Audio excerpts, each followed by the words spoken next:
Welcome on behalf of Central State University. I'm Lena Fields Arnold, Communication Coordinator for CESTA 1890 Land Grant Programs at Central State University. We are so honored to have all of you here this morning for our first, this year virtual, but in years to come, we hope to see all your beautiful faces in person. This is the Ohio Small Business Agribusiness Information Summit 2021, hosted by the College of Engineering, Science, Technology, and Agriculture here at Central State. And just want to take a moment to acknowledge some of our special guests, as you see at the bottom. We have President of Central State University, Dr. Jack Thomas.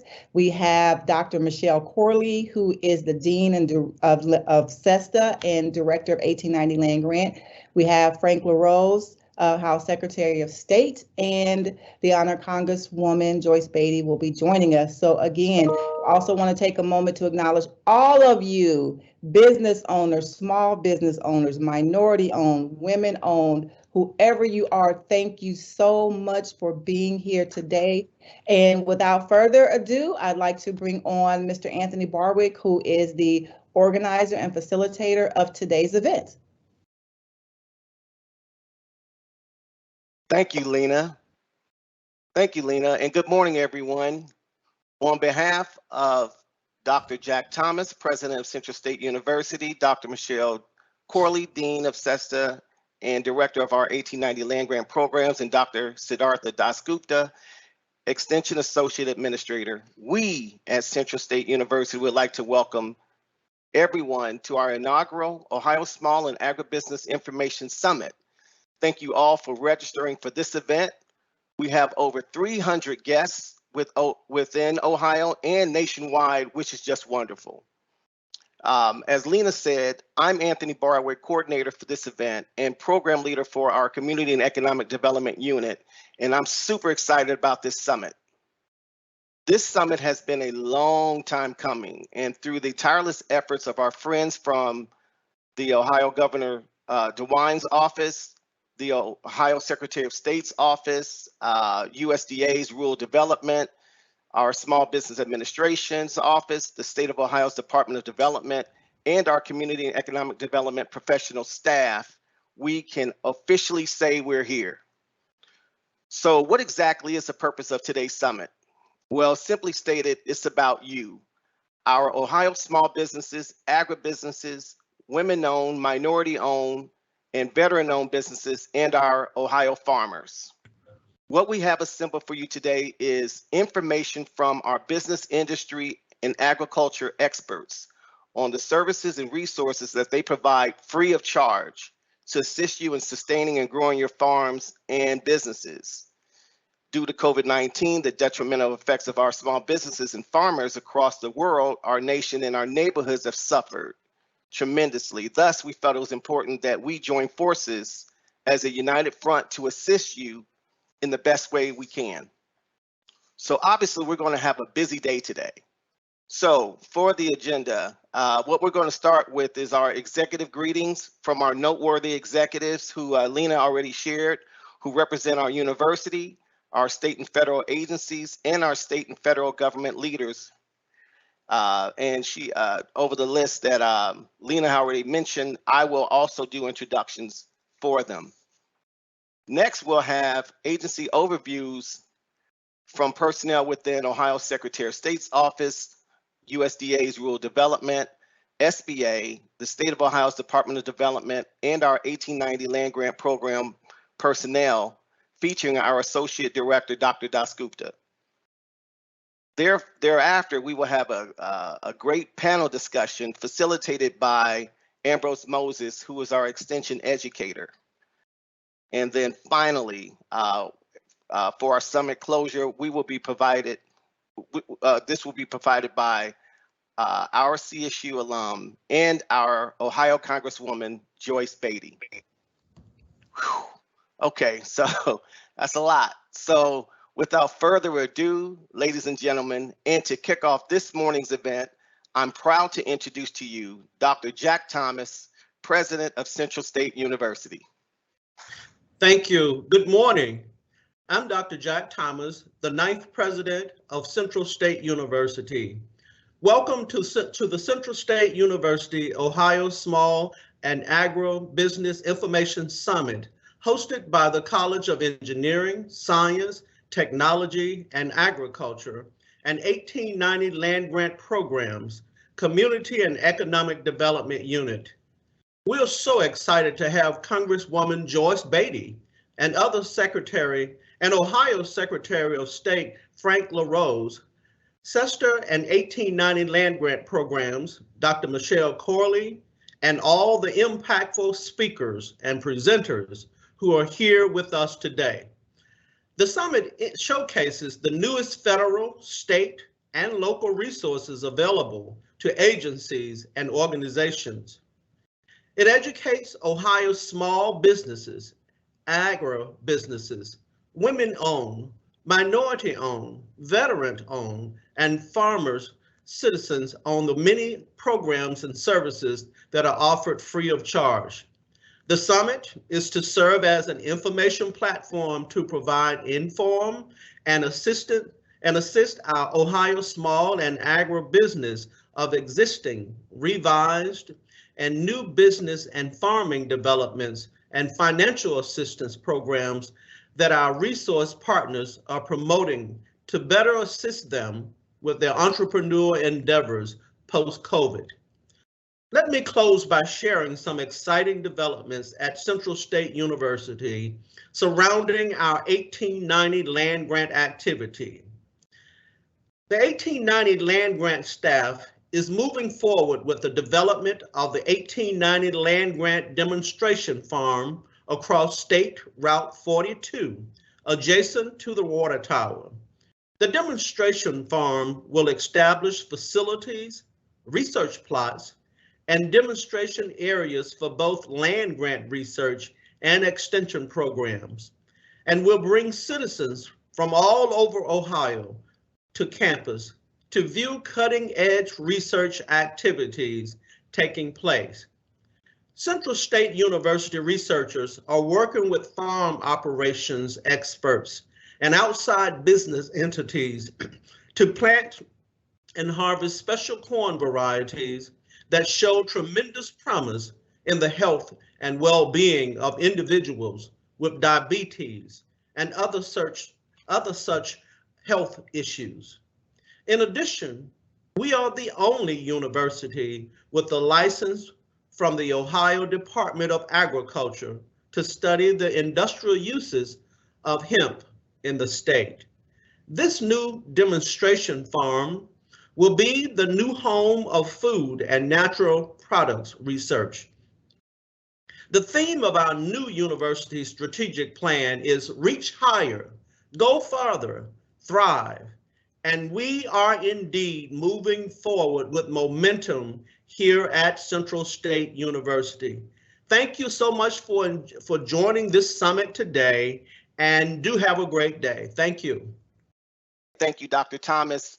Next, with remarks and executive greetings is Dr. Michelle Corley, Dean of our College of Engineering, Science, Technology, and Agriculture, and Director of our 1890 Land Grant Programs.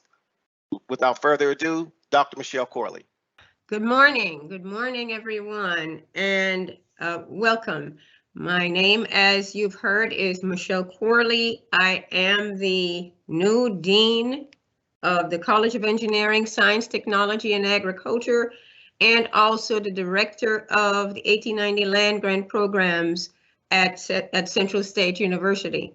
First, I would like to express my gratitude for all who are attending, all of our dignitaries that are going to be here today and that are already present here today. Congresswoman Joyce Beatty, I'm excited to hear from her. Our Secretary of State, Frank LaRose, our partners, federal USDA partners, our state partners, the Small Business Administration, and our Ohio Department of Development. Thank you, President Thomas, for that overview of our programs. That was very well stated and expresses exactly what it is that we represent here at Central State University and what our SESTA Extension Unit offers our small women and minority-owned businesses. We've established that we are here to serve you, our stakeholders, and we are looking forward to strengthening and building on that partnership. As our president mentioned, we are moving full throttle through our extension outreach, particularly in this regard, our small business farmers and businesses in Ohio. I really would like to thank our staff here at Central State University, our Associate Extension Administrator, Dr. Des Gupta, Mr. Barwick, and all who are involved. Hopefully at the end, we will have our closing remarks to include everyone. I really appreciate the opportunity to lead this college and our programs here at Central State, and look forward to more programs as such to come. I wish us all a great meeting, and I hope that the information that we have here to provide to you will help in your success in your small business aspirations. I thank you again and welcome. Let's have a great day and a great time. Thank you. Thank you, Dr. Corley. Much appreciated. Okay, moving down our executive list. Next, we have executive greetings from our Ohio Secretary of State, Secretary Frank LaRose.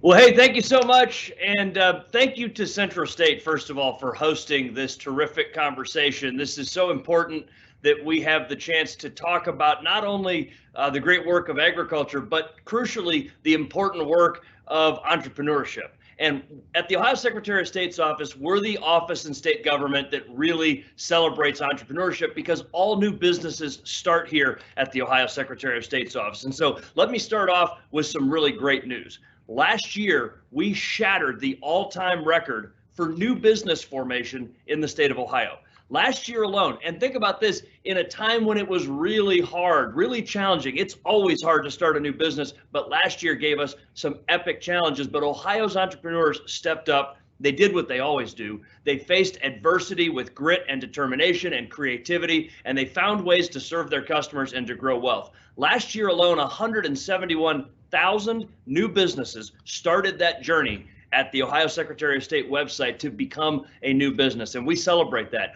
One of the things that I've really focused on during my administration is reaching out to Ohio's diverse minority communities to talk to them about their needs and concerns. We've traveled all over the state and done well over a dozen small business roundtables specifically with minority business leaders. We've heard some of their concerns, like we needed to streamline the MBE process, and so we've got a bipartisan piece of legislation right now that we're working on at the state Capitol to help streamline that process and to make that MBE certification portable in all 88 counties in every city in Ohio, so you don't have to reapply each place you go to get that MBE certification. Something else we heard is that we need to help connect people with the already existing resources. We don't necessarily need to create a bunch of new things. There are a lot of great resources out there. We just need to connect people with them.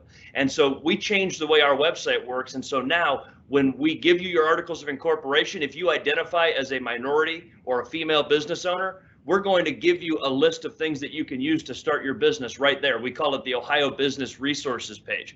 And right there, when you get your articles of incorporation, here's a list of things that you can use to get your business up and running and to hopefully put a little bit of rocket fuel in your tank as you get ready to take off. We celebrate entrepreneurship at the Ohio Secretary of State's office, and I salute you, the courageous entrepreneurs of Ohio. If you're thinking about starting a business, please check us out at ohiosos.gov. You can feel free to call our hotline if you have any questions. That's 877-SOS-OHIO. We embrace small business. And let me give you one other reminder, because I wouldn't be doing my job if I didn't mention this. I also serve as Ohio's Chief Elections Officer, and we are in election season. And so please make sure that your voice is heard in the important local elections that are already underway. Early voting has already started. And so however you vote, make sure your voice is heard in those important local elections. November 2nd is election day, but now's the time to request your absentee ballot or to go and participate in early voting, which runs Monday through Friday this week. The boards of elections are open every day between now and election day, except for the weekends. But the weekend before election day, we do have hours on Saturday and Sunday. So anyway, that was my pitch for that. Thank you for being in entrepreneurship. And I'm so excited to see that my good friend, Ron Todd, is up next, who does great work. And I know that you're going to enjoy hearing from him. So thanks, everybody. Have a great day. Thank you, Secretary LaRose. We much appreciate it. And as we're moving down down this executive greetings, I have a personal affiliation with this gentleman, Mr. Ron Todd. We grew up together, so I'm super elated to have him as a part of our summit today. He is Ron Todd. He is the Minority Affairs Liaison for the Office of the Governor, Mike DeWine. So, Ron, take it away. Mr. Barwick, I appreciate that. You know, we've been friends for a long time, but I call you Mr. Barwick. I'm so proud of the work that you're doing at Central State with the land grant, and want to just give greetings too from Dr. Jack, from the governor, Mike DeWine, who grew up in Yellow Springs, lives in Cedarville now. Wish he could be here today, but he want to give his greetings, and also give salutes to Dr. Jack Thomas and Dr. Michelle Corley on the great job that they're doing at Central State and what is going on today. On January the 14th, 2019, the governor said in his inauguration speech, "I'm the governor for every constituent in the state of Ohio." And he means that. So everyone, each and every one of you today in the audience is very, very, very important in his eyes, and also in the governor's eyes. And small business is the way to make the economy go. And agriculture business, small business, minority-owned business, woman-owned business, veteran-owned business, very, very, very important to our office, to Governor Mike DeWine. And today, coming together, I think it's 350 people plus already are listening to this here too. Man, this is an ample opportunity to get so much information. You know, we already heard the Secretary of State talking about things. Then we're going to have our Chief of Minority Business Development, Chief Eric Seabrook's going to talk after me. This is an exciting time here for you to do that. But the key is, it's all about relationships. And I know about myself, I learned how to do relationships without going to see people face to face. I think every day, everyone now knows how to Zoom and Teams. So it's a new way, but building relationships and working with Central State, with the SESTA program, will help you to be able to build the relationships you got to get involved in too. You know, one person can't do it by themselves. You need team. You know, one of our models in our office is teamwork makes the dream work. So we work with the Secretary of State's office, my good friend Frank LaRose and Monique Moore. We work with Eric Seabrook and at Minority Business Development, which is under the Office of Development, which is under Director Mihalik. So we all are working together to make sure that you understand where to go. And the key is too, is never give up. If you get told no, go to the next. If you go told no, that's what you have to do. But being around people, this is a good start here, getting around people who are doing what you're doing, because we need you. The state of Ohio needs you. Your city needs you. Your country needs you. Thanks again for the opportunity. And I'm excited to hear all the speakers so I can learn something too. Thanks again. Much appreciated, Ron. Much appreciated. Next we have is Mr. Michael Rutherford, Business Program Director for Rural Development and the United States Department of Agriculture. Michael, take it away. Good morning. Excited to be here and really glad to see that Central State is hosting this meeting for all the small businesses in Ohio. I think this is a great opportunity. Being an Ohio State alum, I realize Ohio State has a lot of has been partnering with USDA Rural Development for many years, and my goal is to see Central State expand some of the programs that we have and get involved and being partner here. Really, I'm really excited to be here to be able to talk about our programs. Later on, my colleague Jennifer Brown will go into much more detail about the specific grants and programs, loan guarantee programs that we have. But I'm really excited to kind of announce USDA Rural Development made an announcement on October 5th, and we're, as part of the, let me kind of read the announcement here, as part of the administration's effort to address food system challenges arising from the pandemic, as well as those going back decades, U.S. Department of Agriculture Secretary Tom Vilsack announced USDA plans for another $100 million in funding from the American Rescue Plan. What that really means is Jennifer will talk about the Business and Industry Loan Guarantee Program that typically goes up to about $20 million in loan guarantees to banks for the small businesses. We're going to try to up that up to about, the rumor is, we don't have specific wording on how this is going to be rolled out, but the inside word is we're going to bump up our loan guarantees up to 40 million, and we're going to take away the restriction where we used to not be able to provide those loan guarantees in urban areas. So as long as you're part of the food chain, we will be able to work with you. It doesn't matter whether you're in Cleveland or Cincinnati or Dayton, Ohio, or Columbus, we will be able to work with you. So there's going to be some big changes in some of our programs. And Jennifer probably, we don't really have a lot of the specifics yet, but the word is, as we're going to be able to kind of partner up with a lot of urban-based food chain businesses in the future and provide those necessary grants and loan guarantees, primarily loan guarantees. But that's our big announcement, and thank you for having us, and looking forward to having Jennifer Brown explain further our programs. Thank you very much. Thank you so much, Michael. We really appreciate it. And next is a good friend that I've come to know. He has some good staff in his office, and it's an all-around good gentleman, ready to roll his sleeves up. And I've had the pleasure to know him, and that is Everett Woodall Jr., District Director for our Central and Southern Ohio District offices with the U.S. Small Business Administration. Everett, take it away. Anthony, thank you for the warm introduction. Good morning. As Anthony indicated, I'm Everett Woodall, and I'm the U.S. Small Business Administration Columbus District Director. To begin, I really want to thank Central State University Extension, Community and Economic Development for hosting today's event. Anthony, your team has done an incredible job in putting this important event together. I would also be remiss if I didn't recognize our featured speakers today. Thank you, Dr. Jack Thomas, Congresswoman Joyce Beatty, Ohio Secretary of State Frank LaRose, and Dr. Michelle Corley. I want to thank each of you for taking time out of your busy schedules to be part of this amazing event.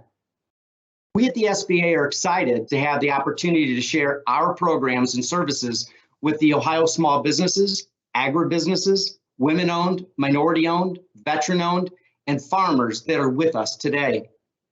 It's important to note the pivotal role that you, as our nation's small businesses, have driving economic growth and strengthening our national and our local economies. Your contributions in providing new employment opportunities and by bringing growth and innovation to your communities is to be commended. You are making a difference, and with the help of programs like this, one will make a bigger difference tomorrow. As the voice of our nation's small businesses and entrepreneurs, the SBA supports entrepreneurs for success in business through three key pillars: capital, contracting, and counseling. Stay tuned, as later in this program, Jerome Jones and Barry Peel from our team will be providing further information on our services. I'm quite confident that you will find that the resources they highlight can be critical to help you, Ohio small and agribusinesses succeed in this entrepreneurial journey post-COVID. In closing, I want to thank you for your time. It is my hope that you come away from this event with more resources to help your small business thrive. Thank you so much for being with us today. Bravo, bravo. Thank you, Everett. Much appreciated. All right. Last but certainly not least of our executive greetings, we have Mr. Eric Seabrook, who is the Deputy Director of the Minority Business Development Division and the Ohio Department of Development. And I've had a chance to meet him, and I'm going to give a shameless plug that we're part of the greatest fraternity in the world. I just want to give just a really quick rundown of his background. He is the chief of the Minority Business Development Division for the Ohio Department of Development. Eric oversees programs that provide businesses with technical support, access to capital, and business certifications for procurement opportunities. He has a career that spans over 40 years of political, administrative, media, and technology commercialization and legal experience. Whew. Good job, Eric. So without further ado, I'm just going to pass it to Mr. Seabrook to do what he does. Mr. Seabrook. Thank you very much, Anthony. And that's a quite fit metaphoric reference, passing the baton. Empowering for success. That's what I want to share with you briefly, because that's the tagline of the Department of Development. And I think it fits so much with who we're talking about today.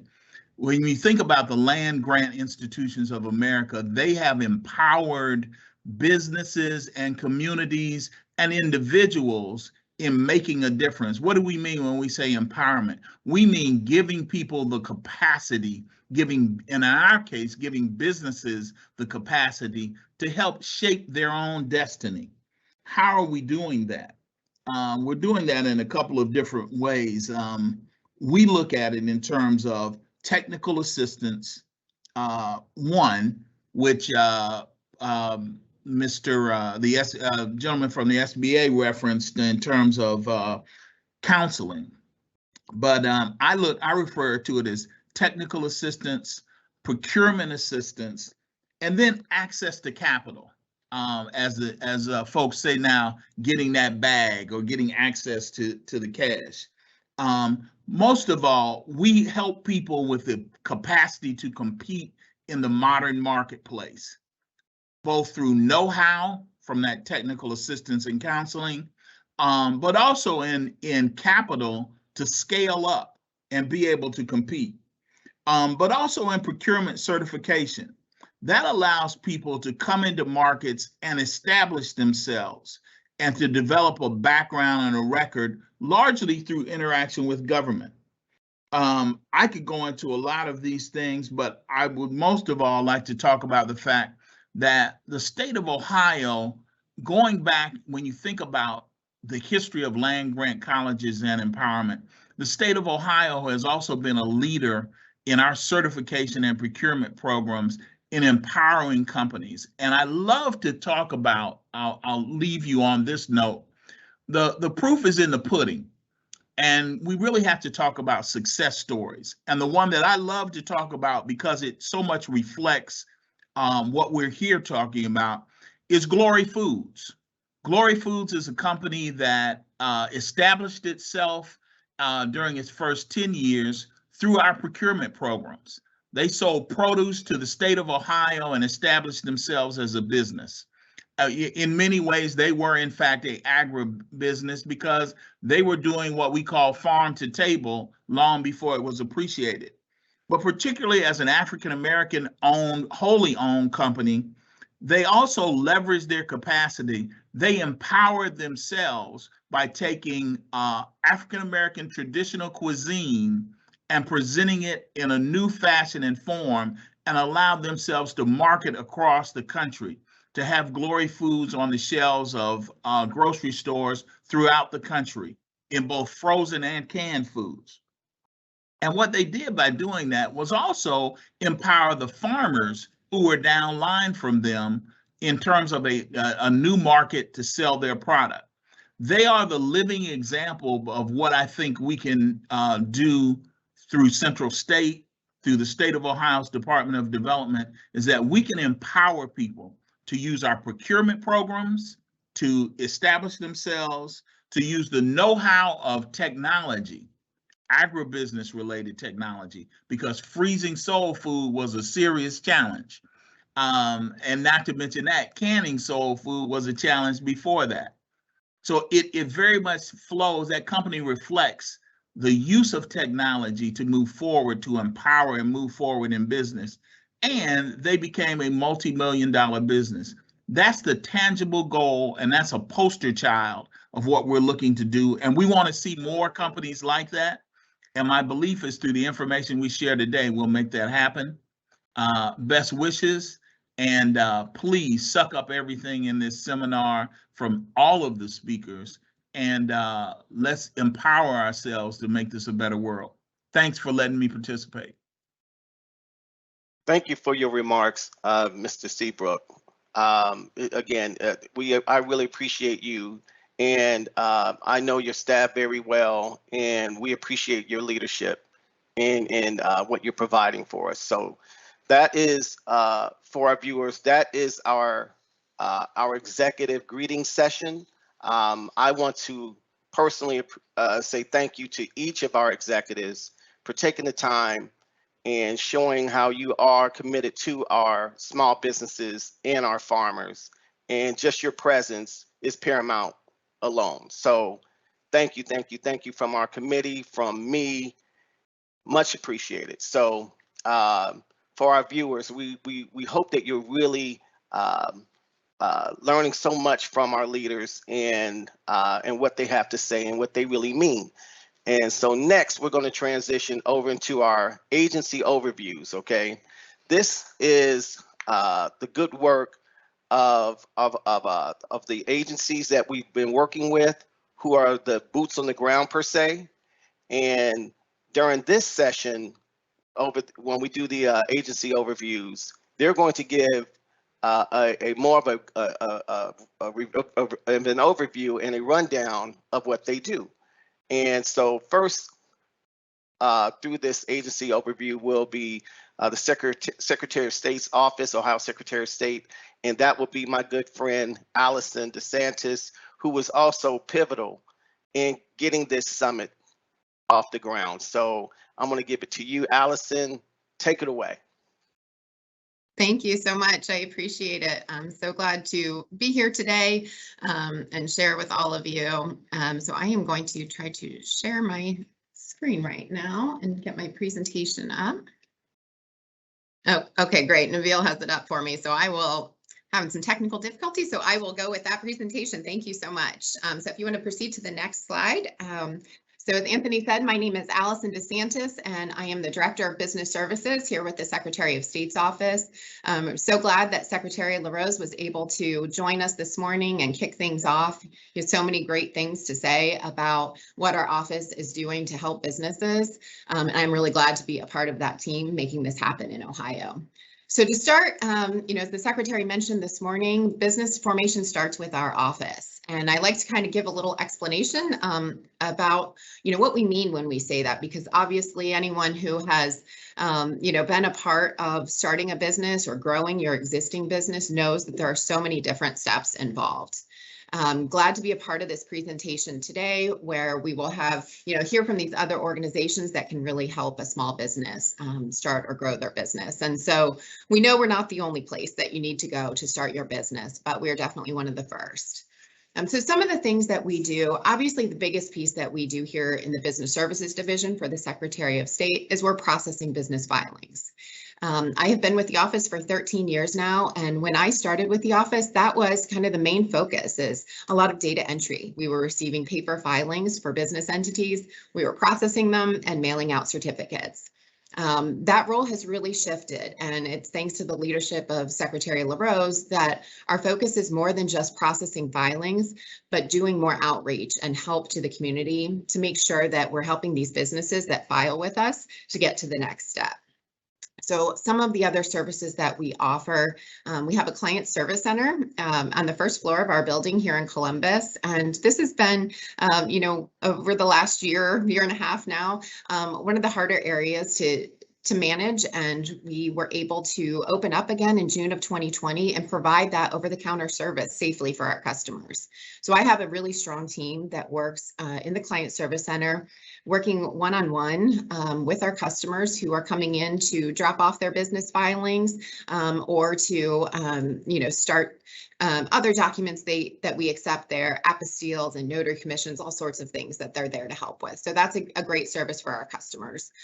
We also have the the customer center. This is a call center that can help customers through the process. And so people can call and get information on what do they need to file, how do they access that form, where do they submit it. That's been a great resource for our customers. Other things that are kind of lesser known things that we do, we process uniform commercial code filings, and these are lien filings that a secured party such as a bank might be filing if a debtor is borrowing money and listing personal property as collateral. So that's done in our office, as well as protecting trademarks and service marks. This isn't something that I'll focus a lot on in the presentation as I go through this, because a lot of times people will file those at the federal level. But I always at least like to mention it in the introduction in case you want additional information, you can contact us. Sometimes a business would file a trademark with us because it's a quicker process than filing at the federal level. Filing at the U.S. Patent Office would give you protection for your trademark throughout the whole country. If you file in Ohio, it's just going to protect your mark here in Ohio, but that might be a really good step as you're waiting for the federal mark. And some other things that we do that I think will be really helpful is you're starting or growing your business. Check out all the resources on our website, and I'll go through some of these in detail as we proceed. But one is we have business reports, and I think a lot of people don't realize some of the information that we are sharing with the public. And if you go to our business section of the Ohio Secretary of State website, you'll see all of the new businesses that were formed within the last month. We update these reports monthly, breaking them down by entity type, so you could see all the new corporations or limited liability companies. We have quite a few people who download those reports every month, so they have that data. So there's just a lot of really good information available, and we're glad to help with.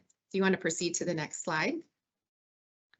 So as the secretary mentioned this morning, things have been so busy here in our office. We have been seeing these numbers going up every year.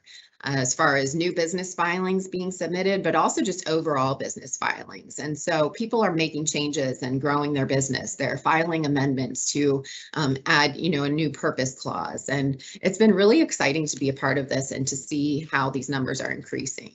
We know based on these numbers that Ohio is a great place to start a business. And so we're here to help make that easier. One of the things that has changed in my time with the office is that we now have 100% of our business filing forms can be submitted online. That's allowing us to do our job even faster for the customers. And so there isn't a delay. If you have a great idea and you want to get that business started and you want to protect your business name so no one else takes that name, you can submit that form online and we will likely have it processed within 1 business day, sometimes even faster. Now, I will warn you, there are times that business filings increase, and it's oftentimes the end of the year.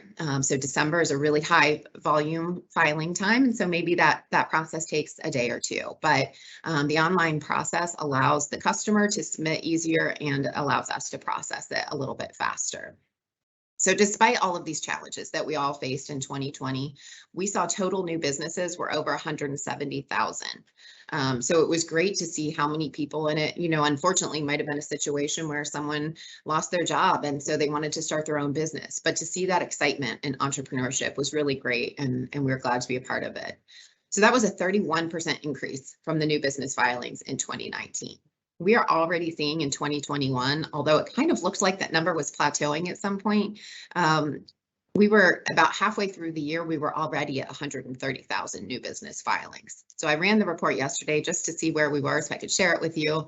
And we're at about 156,000 new business filings. So people are continuing to create these new businesses at an astounding rate. And we are continuing to make our process easier as we go. Next slide, please. So I wanted to not get into too many details today, but just touch on some things that might be helpful. Even if you already have your business registered with our office, I think some of the things that I'll address might be, bits of information that you didn't know and might help you as you want to grow or expand your business. And for anyone who is listening today who has, their idea, but they haven't filed their business, hopefully this helps kind of point you in the right direction. And as I said, you'll get additional information today from our other presenters who can help in this process as well. So one of the big questions we get is like, when do I have to file with the Secretary of State's office? And you don't always have to file with us. Some business structures or entity types don't have to be registered with us. So some of those would be entities that are required. So unless they are filed with us and active on our records, they don't legally exist. That would be a corporation or a limited liability company, limited or limited liability partnerships. Those are entities that under the law don't exist until they're recorded with our office. And so you might be operating a business thinking you're operating as an LLC, but if you're not active on our records, it's not an LLC. But there are other entity types, and a lot of times this is what applies to a small business. So a sole proprietorship or a general partnership. These entities can legally exist without being registered with our office. However, one of the things that I always like to mention is that business names always have to be registered with us. And so if my oldest son is really interested right now in making money. So he's got a bit of an entrepreneurship spirit about him. And right now with the leaves starting to fall, he wants to rake leaves. Now he's only 9. And so we're probably not starting a business yet, but I can use him as an example that if he starts raking leaves in the neighborhood and people start paying him for it, they could give him $5 cash and that would be it. That's not a business. He's a sole proprietor and there's nothing that he would have to file with us. But say he's a little bit older and he's doing landscaping around the neighborhood and he's starting to get other people kind of stopping him and saying, hey, you're doing great work. Can I hire you as well? As long as they're paying him cash or writing a check to his personal name and he's, not advertising as a business, then that's fine. He doesn't need to register. If all of a sudden he thinks like, I'm going to get a magnet for my car. And then when I drive around, I can advertise my services. And maybe he's calling it Max's Landscape Company. That's the trigger right there when he has a business name. He's not doing business under his personal name anymore. So that's when he would have to register the name. He'd still be a sole proprietor, so he doesn't have an entity he needs to file with our office, but he does need to do a trade name or a fictitious name registration. Next slide, please. So as you are starting your business, these are some of the entity structures that you might want to consider. There's pros and cons to all of them. Some things fit exactly what you're doing. Others you might need to do a little bit more research. Sole proprietorships, probably the most common with a business starting out as a small business. General partnerships would kind of be the default for any time that there's 2 or more people doing a business together. They would be a general partnership. Again, for those 2 entities, you don't have to file an entity structure with us. There's no formation document, but you might have to do a business name filing. Limited liability companies offer a little bit more protection. And so if someone were to sue your business, they're not going to go after your personal assets if you are filed as an LLC. They would be limited to go after the assets of the business. And then limited liability partnerships and corporations also are different entity types that offer some liability protection for the owner. Next slide, please. So the big thing, I mentioned my son and his landscape company. The big thing that I always like to let people know is what should you name your business? There's a lot that you need to consider. And this is for a new business, what their initial name is, or for an existing business. If you want to use multiple names to do business, then they all have to be registered with us. But the biggest piece is making sure that that name is distinguishable on the record from other business names. So when you look at our business search on our website, you can't have a name if it's already in use. And that would cause confusion for the consumers. You might be able to get consent. So the person who has already registered that name could sign a form allowing you to use the same name. But I always warn people, don't order that magnet for your car or a letterhead or a sign for your physical location until you know that that name is available. And you can always contact us. You can call us or email us, and we will do a search for you as well. because it can be a little bit difficult. The names can be similar, they can be very close, but they have to be distinguishable. So there has to be something that's different that we can recognize. Next slide, please. So a lot of people will think of business names as a DBA. So we'll get calls or emails and they say, I have a DBA that I want to register. Ohio law doesn't actually recognize that term. So sometimes I say trade names or fictitious names and people aren't sure what I'm talking about. And so that's really what are commonly referred to as a DBA or doing business as. So this is the way that a sole proprietorship or general partnership could register their business name as a trade name or a fictitious name. These name registrations are valid for 5 years. You can renew them. We will send a note to you or an email or a letter, actually both we're doing right now, if we have your email address, to let you know that it's time to renew, and we'll give you a copy of that that form. And so you can go ahead and renew that name. So you can use it as long as you want. And the difference between the two, a trade name has to be distinguishable from other business names. So just as I talked about with business names on our record, a fictitious name, however, it doesn't have to be distinguishable. And so this could mean many years ago when partnerships were not filed in our office, they were filed at the county level. There was a change in the law where partnerships could then file with our office. Obviously, we had many cases where there were names being used in every county that were the same. The most common name we have is Smith & Smith Partnership. So it would have been harmful to those existing businesses to make them change their name after maybe being in business for 20 or 30 years.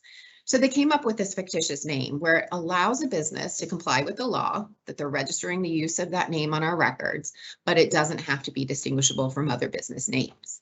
This does mean you could use any name you want and register as a fictitious name, but there could still be a private legal action against you. So I would never recommend that someone files the name McDonald's on our records and then opens up a burger joint. It's far too likely that McDonald's will come after you and require you to stop using that name. But it is an option for a name less commonly used, and if the existing business using that name is not in your area or does very different type of work, there might not be any sort of conflict. Next slide, please.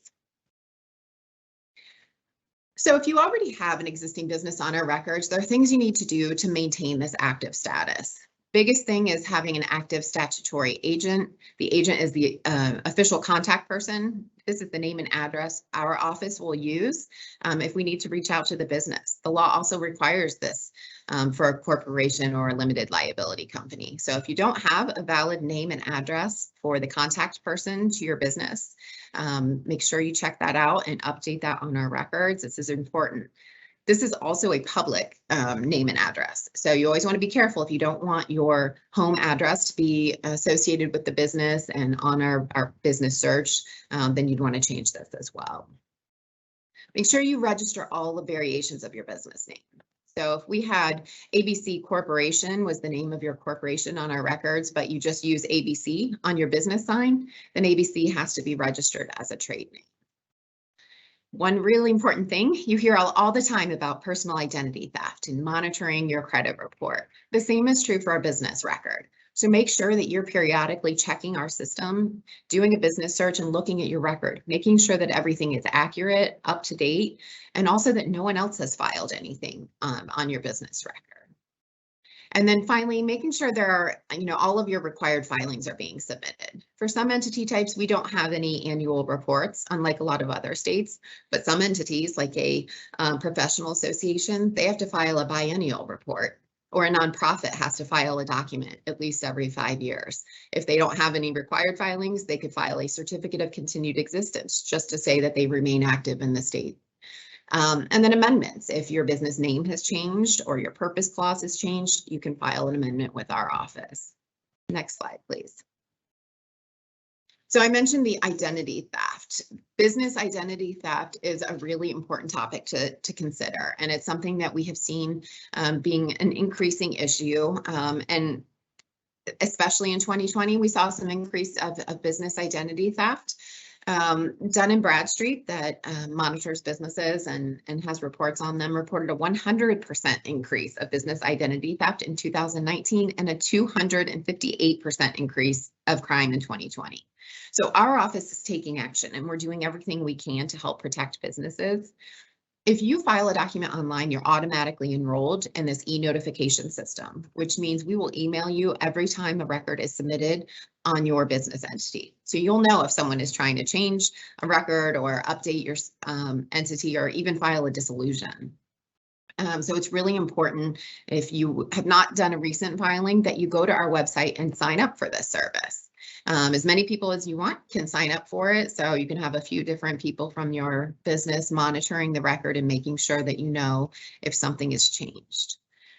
We're doing additional things to try to help tackle this problem. We are partnering with Dun & Bradstreet with their fraud consortium. And so if we have information, if customers reach out to us and say they've been a victim of business identity theft, we can report this to the Attorney General's office as well as Dun & Bradstreet to have an investigation done.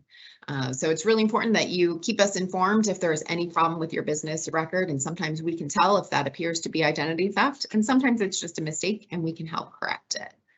Next slide, please.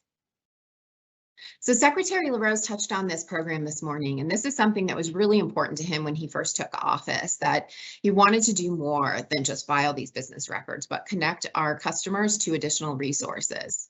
So if you go to this section on our website, you'll be able to kind of click on these links and to get additional resources. Again, many of the presenters today are mentioned on these lists. And this is a great way that that once you file with us, you can go to these resources and get help with maybe financing the business or grants that are options. They're also good resources to go to before you even file with us.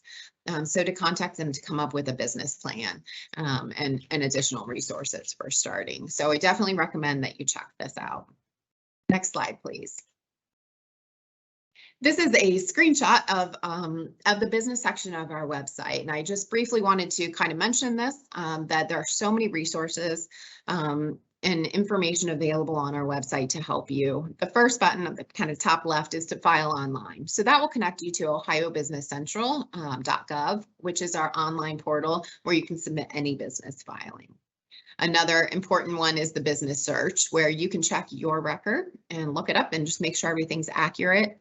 Below that is information on starting and maintaining a business. We're constantly updating and adding to that so that you have all of the information that you need. So I recommend that if you do need to sign up for the e-notification for your business identity theft protection, just go one to the right there and click on the business identity theft link, and that will take you to the system where you can get enrolled in the email. So lots of great options there that you can check out if you need more information on what we can do to help you. Next slide, please.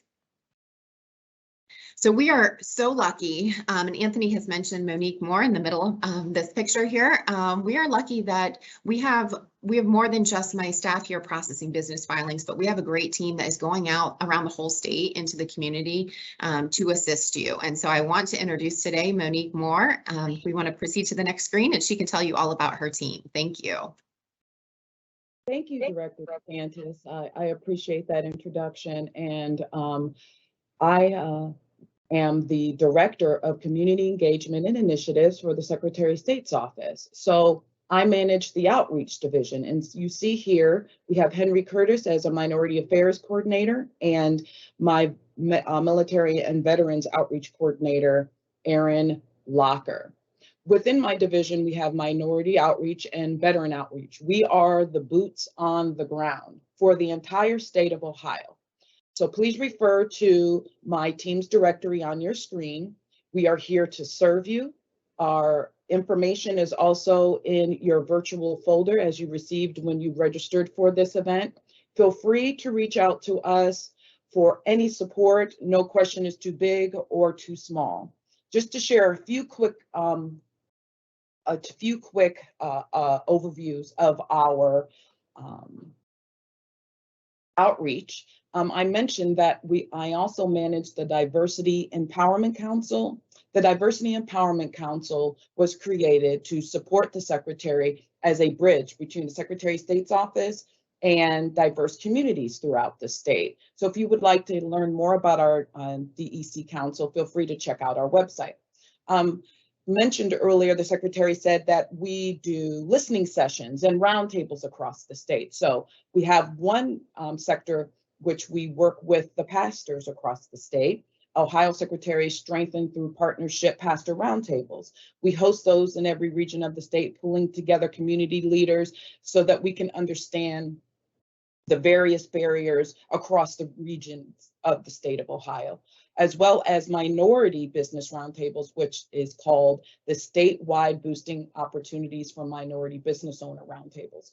We are still conducting those, and as you hear, a product from our, a result from our listening sessions is the MBE legislation introduction that the Secretary spoke on earlier, which is going to be actually in the House now, and if you would like to hear more about that, keep up on the progress of that, you can visit the Ohio channel. It'll be on today at 11 o'clock. They're beginning to have those discussions again. And then as Allison explained, our business services expansion. We have several publications, how to create an LLC. We have a guide, one sheeter that tells you the steps on how to create a business. Again, we are the boots on the ground, so therefore we get that information out to you. You can obtain it electronically on our website or just email us and we can send those quantities out there if you're teaching a class. If you just want one, we are happy to mail it to you. Again, we are your support when it comes to being your boots on the ground, your touch point. So again, thank you for this opportunity to speak before all of you all. This is a great event. I'm very proud of being part of the team to help put this together. And Allison, thank you for your leadership. And again, please refer to our virtual folder. Our information is there. Thank you. Thank you so much, Allison and Monique. Great information that you shared from the point of the Office of Secretary of State, Secretary of State's office. I also have to give a shameless plug to Monique as well, because when we first started this whole conversation about a summit, it was years ago, and I had talked to Monique and Todd. We were in different organizations, different positions, and to see this come to fruition is just amazing. So thank you, Mo. Much appreciated. Thank you, Allison, for the wonderful presentation that you both provided. Bravo. All right. Okay, so moving along, we next have representation from USDA Rural Development, and that is Jennifer Brown. Jennifer, take it away. Good morning. Thank you. Okay, so USDA Rural Development, I'm a business program specialist here in Ohio. With USDA, we have numerous programs that help our rural small businesses and agriculture producers. We do have a lot of programs that help with the minority, women-owned, underserved areas. So a lot of our programs are viewed and based upon a scoring system. So that's where those come into play, is when we are scoring and reviewing those. So just keep that in mind as I go through these different programs. So with the Rural Business Cooperative Service, we call it the RBS, we have a variety of programs that we cover here in Ohio. The Rural Business Industry Guarantee Program is kind of our bread and butter of the agency or our program area. This is one that we'll cover, but it's kind of our big one. We have the Rural Business Development Grants, Rural Micro Entrepreneur Assistance Program, the Intermediary Relending Program, Value Added Producer Grant, and the Rural Energy for America. These are just some that I'm going to cover today. There's a few more that's listed on our website, and we'll provide that link later on. So what is RBS? RBS covers all of us, all of our programs, but what we do is we provide that financial backing, whether it's a guaranteed loan, support through technical assistance. We want to stimulate the economy and the businesses and help assist the businesses grow. And with that, we work with partnerships and provide the public and private community-based organizations with that financial assistance, where they can turn around and turn it into technical assistance. These programs help to provide capital, purchase equipment, job training, acquisition of businesses. And we look at it for, encouraging rural job increase and building those rural areas. So the Business and Industry Loan Guarantee Program, the purpose of it is to provide guarantees to a lender. So if you look at it, the borrower is not technically our borrower. We work with the lender behind the scenes.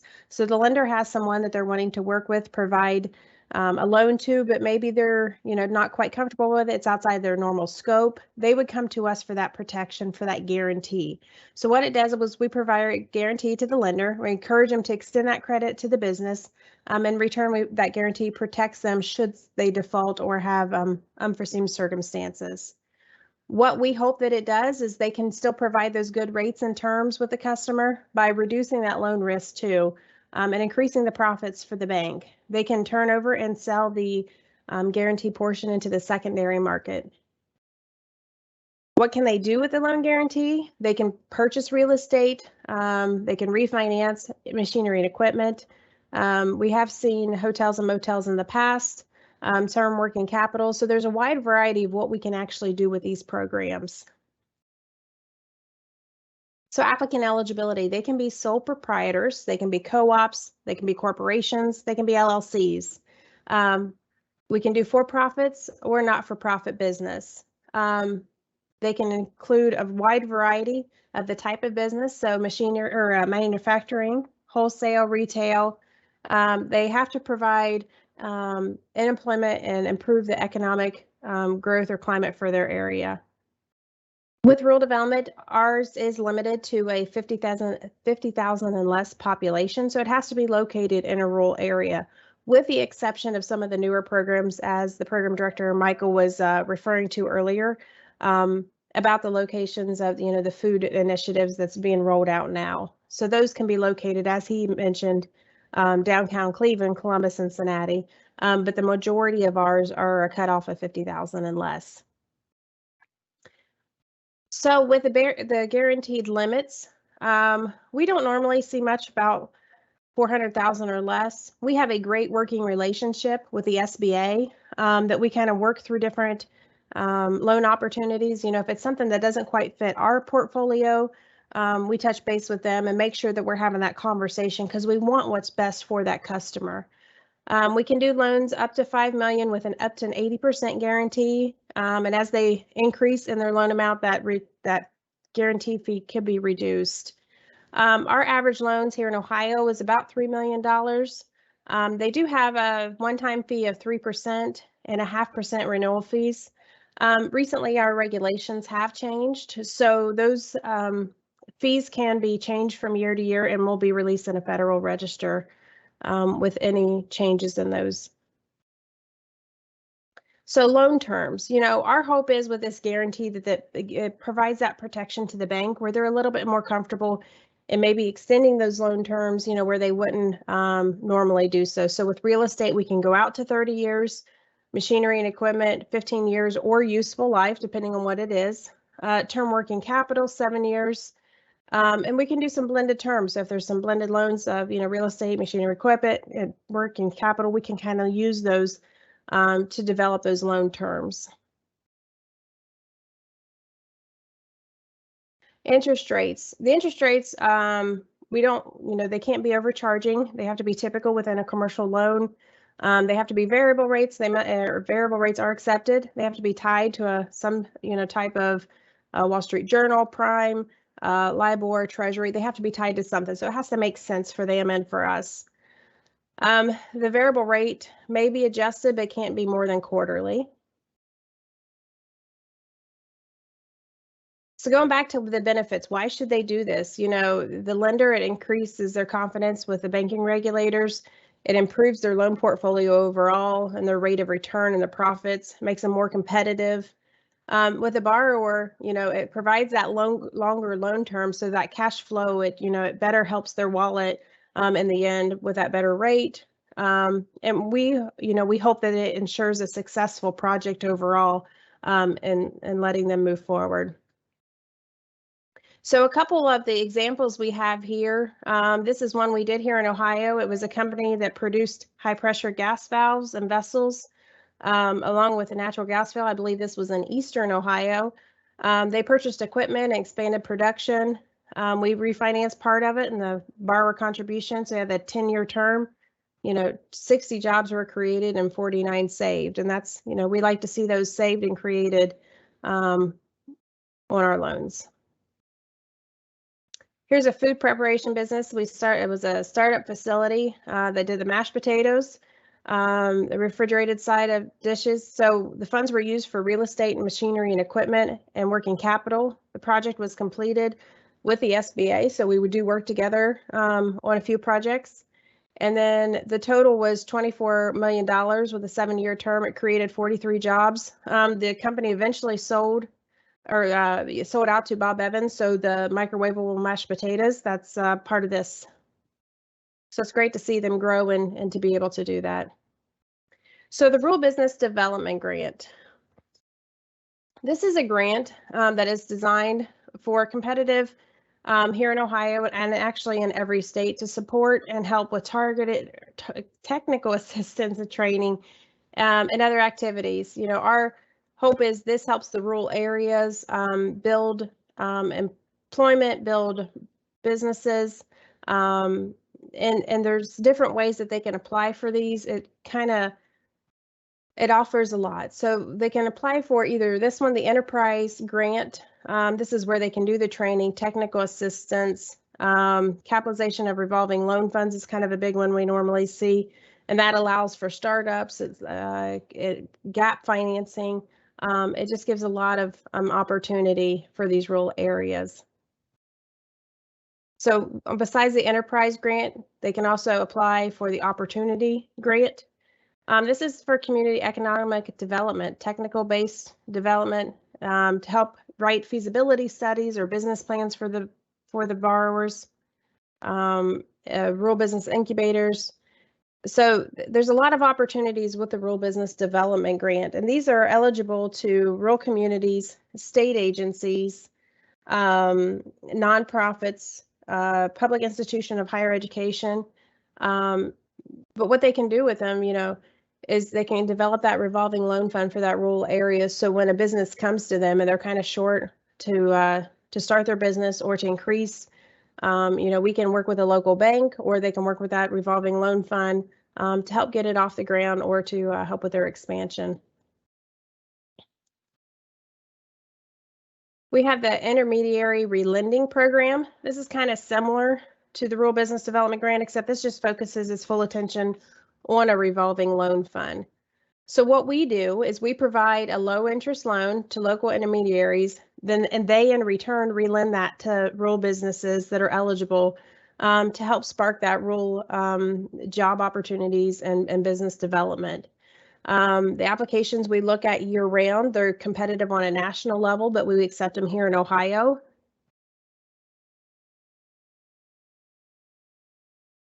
And these are open to private nonprofit corporations, public agencies, Indian tribes, co-ops. They can be the ones that apply for the funds, and then they turn around and relend the funds.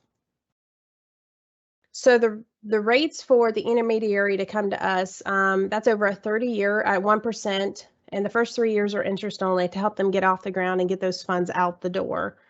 The ultimate recipient works with the intermediary to negotiate the rates and the terms. They can provide reasonable collateral. So some of the banks, they have limitations on how they can use that collateral.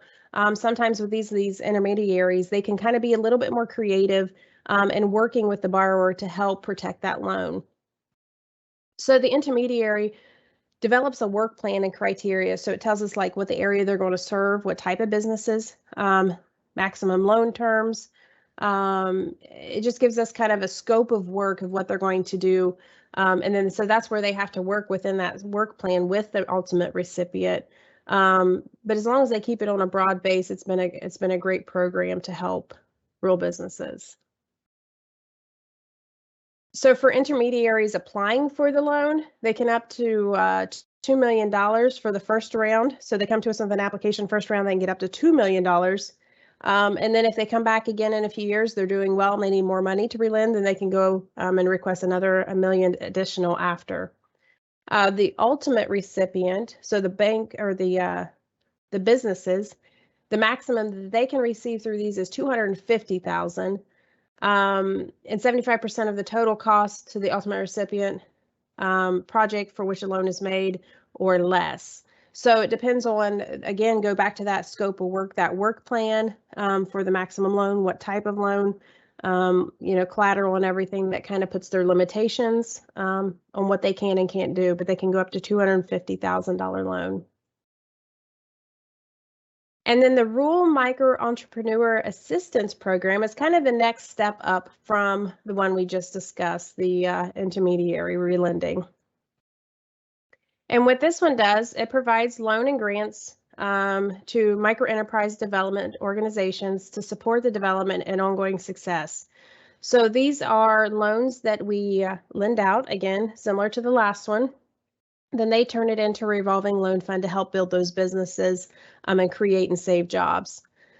As they are operating these loans, they can come back to us annually and apply for a grant to help with the technical assistance and admin costs of running those type of loans. So that's where the grant comes into play. So that grant is for the intermediary, not the ultimate recipient. So to be eligible for it, they have to be a nonprofit, a federally recognized Indian tribe, or a public institution of higher education. They're going to provide training and technical assistance to these businesses, make microloans or facilitate access to capital.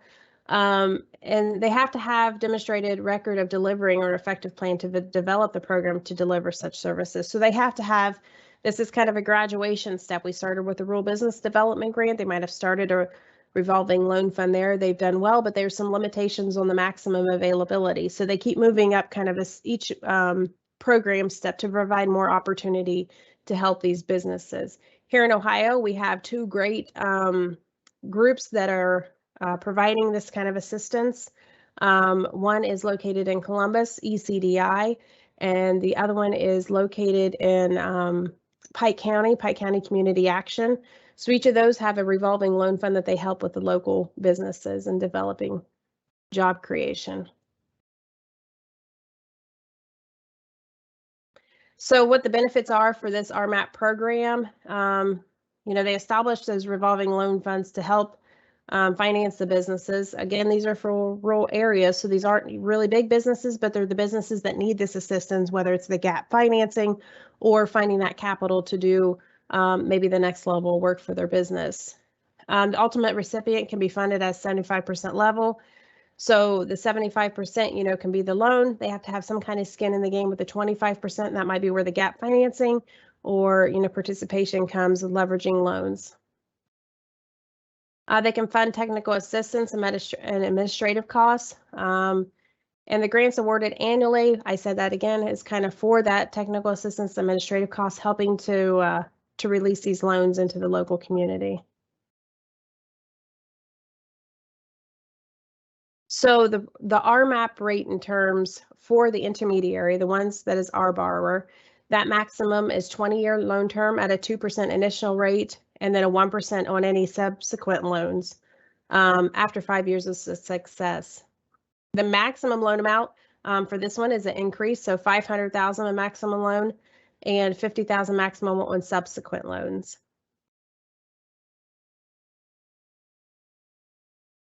The next program, this is kind of the one that is probably one of two tailored towards our agriculture producers the most, the Value Added Producer Grant. And what this is, it provides funds for economic planning or eligible working capital expenses to help viable ag producers develop their project or products and expand those areas into marketing to expand their businesses. So this year, every year, it's a national competition. So we get the applications in Ohio here annually. We review them, score them, determine their eligibility, and then we forward them on to the national office to where they compete against all the other applications across the country. So this year, we did have some additional funds. I did not include that in this amount, but I think this year totally we had $76 million. They added some COVID funds into it.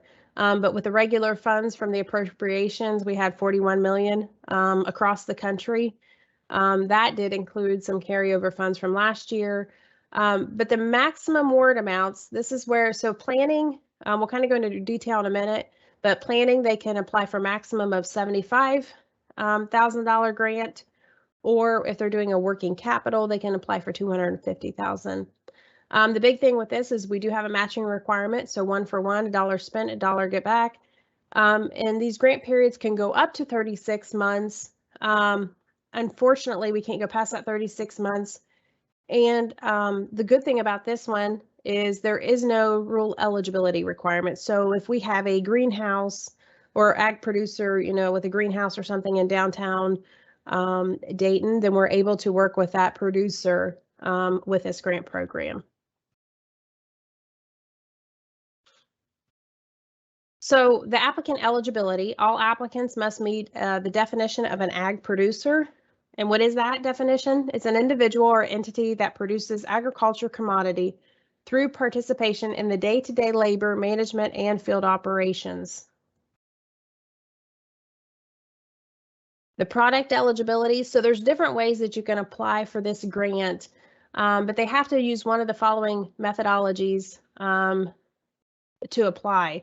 So they have to have a change in physical state. The easiest one I see with that is, you know, you have a strawberry producer, they're growing strawberries. They're then taking the strawberries and turning them into jam. So they're changing that physical state from strawberries to jam. They're adding value to it at that point. So that's how they can apply for this. That's probably the most common one we see here, at least in Ohio. You know, freezer beef, they raise cattle. They're then turning that into beef, you know, by processing it and freezing it and selling it that way. Produced in a manner that enhances the value of the agriculture commodity. So if it, say, GMO versus non-GMO, you know, if they produce it in a manner that non-GMO and enhances that value, that's a way that they can go by and apply for the grant. Physical segregation. Farm or ranch-based renewable energy.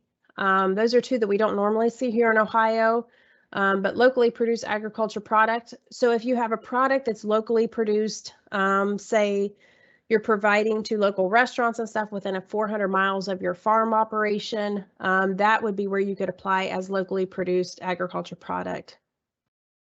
So what we want to see when these applications come in, we want to see an increase in customer base. We want to see a baseline of where they are now, and then that expansion and how they expect to get to that expansion.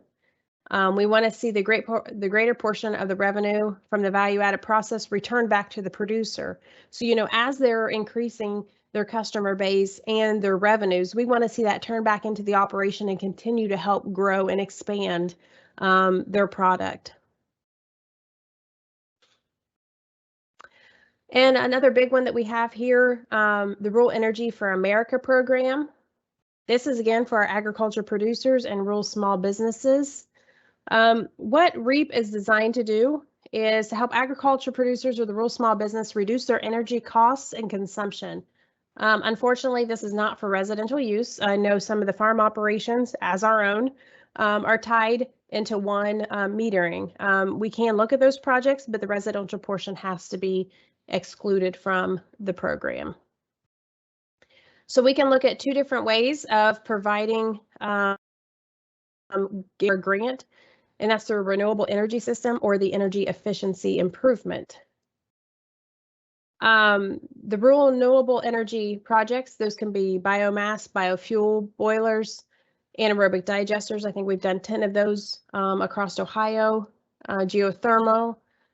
Solar is probably the biggest one we see here in Ohio. And I'm not talking about the big solar farms. I'm talking about you have a dairy producer or a hog operation that uses a lot of energy to run their fans, run their lighting systems in these barns. They'll come to us and apply for these funds to help offset those costs by installing solar on their operation. Wind and hydroelectric. So the other way they apply either the renewable or the energy efficiency. The other way is the energy efficiency, and that's a replacement. So the big one I would say we see here is the grain dryer replacement. So we have a farm operation, they have an old dryer. It takes up a lot of energy to get that dryer up and running. So the farmer is spending a lot of money on propane and electric costs. They can come to us and apply for these funds to help offset those costs by installing a newer, more efficient grain dryer. Others we've seen are heating and cooling, HVAC, lighting improvement, some electric motors, ventilations. And so as long as they have an energy audit showing that they can save costs by improving something, we can look at the project. So it could be something that's not listed on here, but they have an idea that if they change out something and they install something that is newer to help save those costs, we can definitely look at it as long as it provides that through an energy audit. So the two opportunities for funding with the energy program is we have a loan guarantee program, and this is similar to the BNI, the first one that I covered. So the borrower would go to the bank, request a loan from the bank.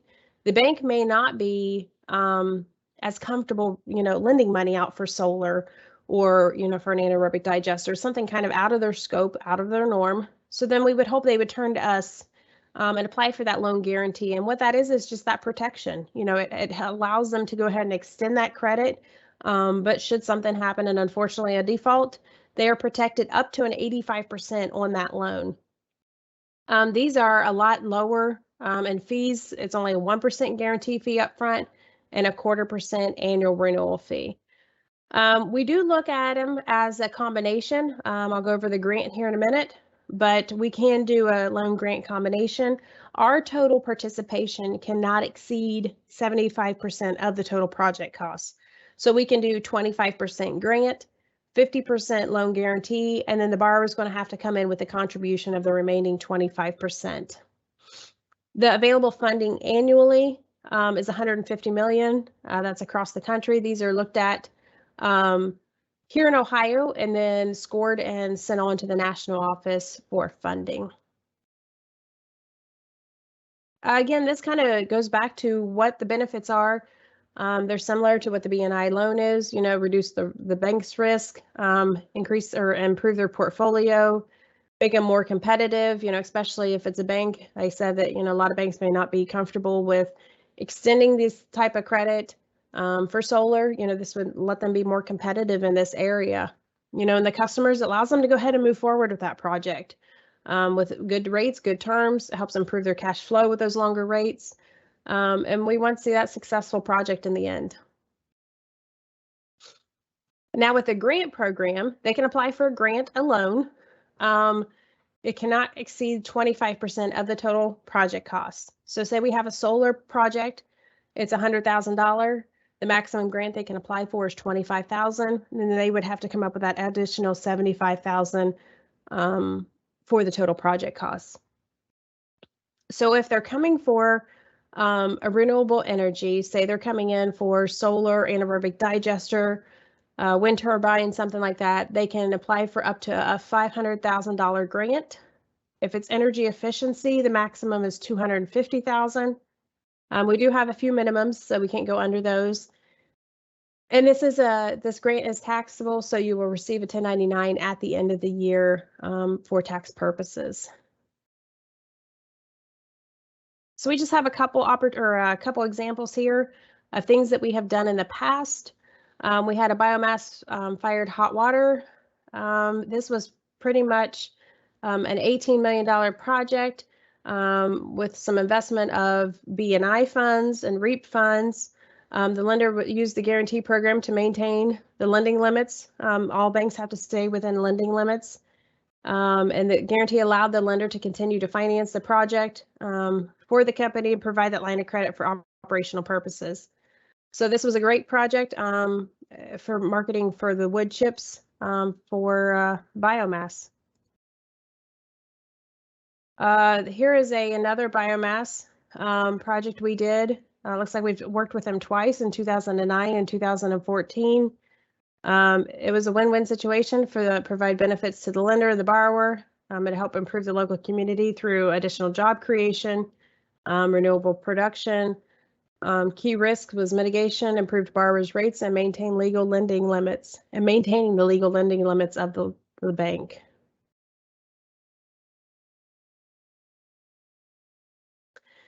We did numerous, but here's one example of a solar array that we did. The estimated total project cost was $150,000.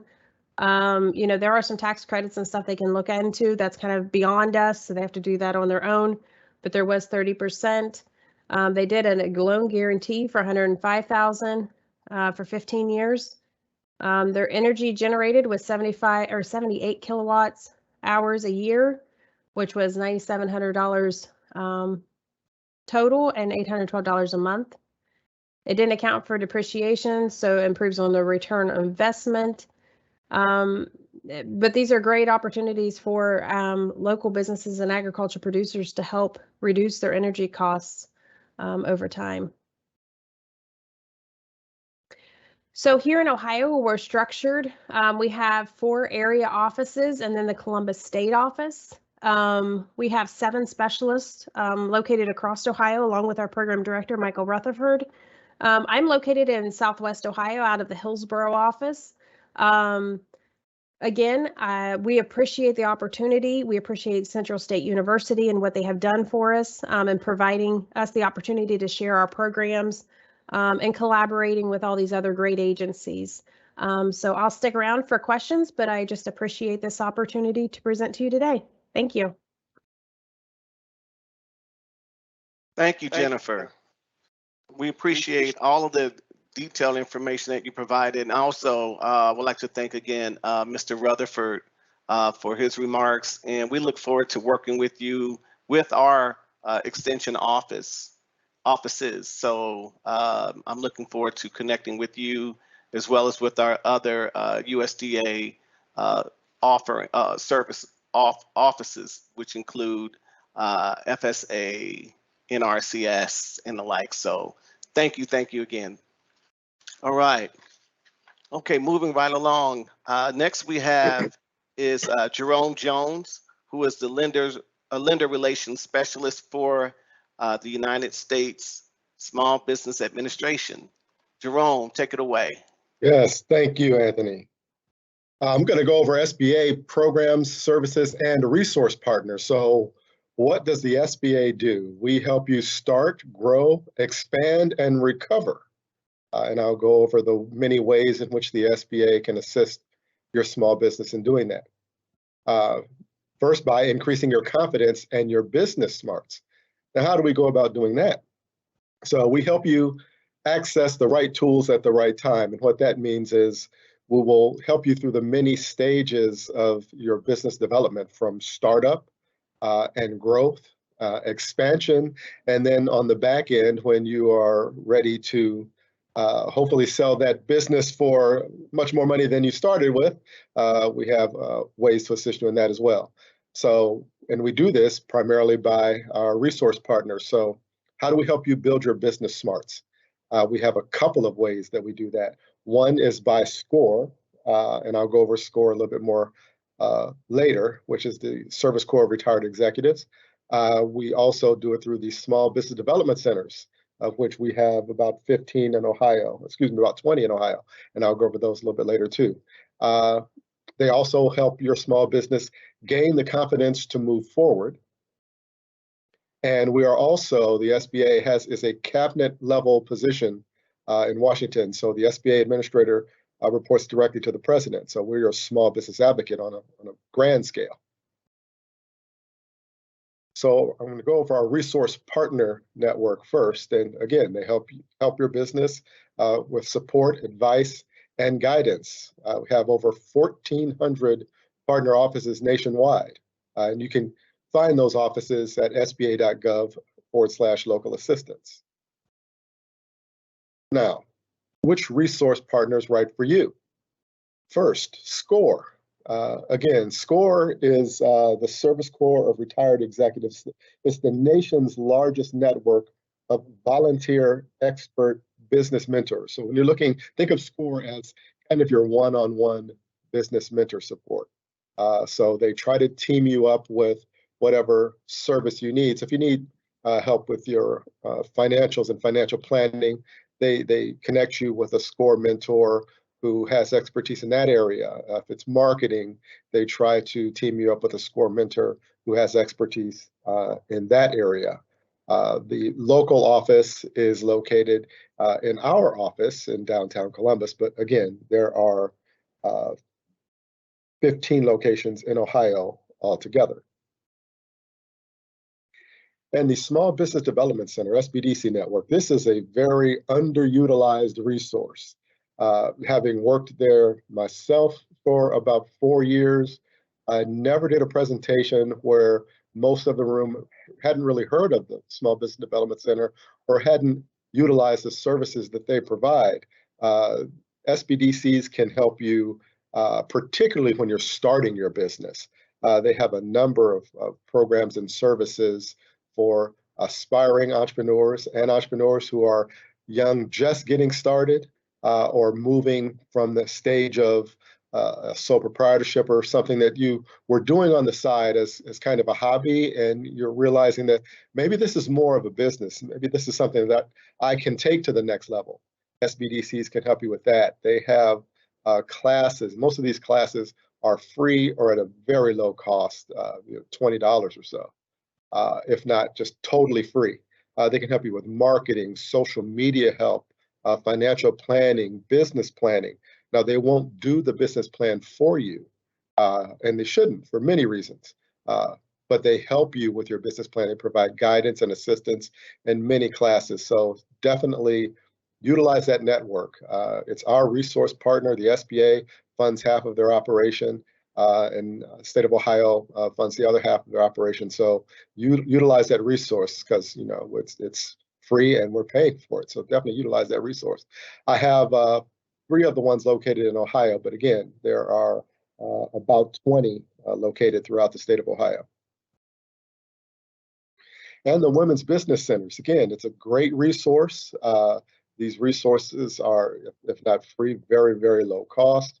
ECDI, Economic and Community Development Institute, is the SBA's Women's Business Center operator in Ohio. They have an office here in Central Ohio, and I believe they also have one down in Southern Ohio, if not open, coming very, very soon. Now, if you want to reach out directly to the Columbus District Office, that's our contact information. Shannon Feist is the lead economic development specialist in our office. Talia Amador Lastra is our administrative officer. If you call the office, that's who you get most of the time. And I am the lender relations specialist at our office. Myself and my colleague Dave Townsend are the lender relations specialists. Now, we have a 3-pronged approach. What we're most known for is capital, helping your business get the money it needs when it needs it, and being prepared and helping you to know how to utilize that money. But we also have a very robust and excellent contracting office as well. Our business development officers can help small businesses that want to gain access to government contracts. And remember, every government contract has a certain amount set aside for small business, so definitely utilize that service. And we also assist your business in exporting goods and services. So we have loan programs in particular that assist in that effort. So what does this mean for you as a business borrower? With the SBA's help, we help you get loans on reasonable terms, terms that you might not otherwise qualify for. Smaller equity requirements. Equity is your down payment into the business. So if you go to a lender, they may require 20 or 30%, but with the SBA's assistance, that equity requirement or down payment may drop to as low as 10%. And longer repayment terms. So SBA loans, depending on the asset being financed, can be as much as 25 years. So with the SBA's help, With our assistance through our guarantee program, you can do projection-based lending. So what that means, if you're a startup, you don't have historical financials to present. So a lender can't look at how you have done financially to predict how you're going to do in the future. So you can do projection-based lending. So with some financial help, you can put together what you think you're going to sell and how much that means in terms of revenue, what your expenses will be, and then your profit, and then they can base their lending decision on those projected financials. You can also do expansion. So if your business is wanting to grow to the next level, we can assist with lending with collateral shortfalls. Now, I want to clarify, it doesn't mean we want a lender to do a business loan with no collateral at all. Now, obviously, we want the business to get as much collateral as is available. But if it's a little short, we don't want that to be the only reason that the lender chooses not to do the loan. Lending for multiple business purposes. So with the SBA loan programs, lender can use it. You can utilize the money for working capital, inventory, leasehold improvements. What that means is lease space, improving the lease space, and for real estate and equipment. Financing changes of ownership. So if you want to buy an existing business that's considered a change of ownership, you can use SBA funds for that. And refinancing business debt. Under certain circumstances, you can even utilize SBA funds to refinance business debt. So SBA lending can be as low as $500. Now, that's very specialized, and I'll go over who can do that, and as much as $5.5 million with SBA assistance. And again, working capital purposes. So that's just, think of that as money to operate your small business. For seasonal purposes, there are a lot of businesses that, perfect example is the Halloween stores that are popping up all over the place right now. They have a very short window. That's a very seasonal business, usually from sometime in September until right after Halloween. That's their season. So you can use SBA money for that. For export loans, for revolving credit, that's lines of credit. You can use SBA funding for that and to refinance business debt.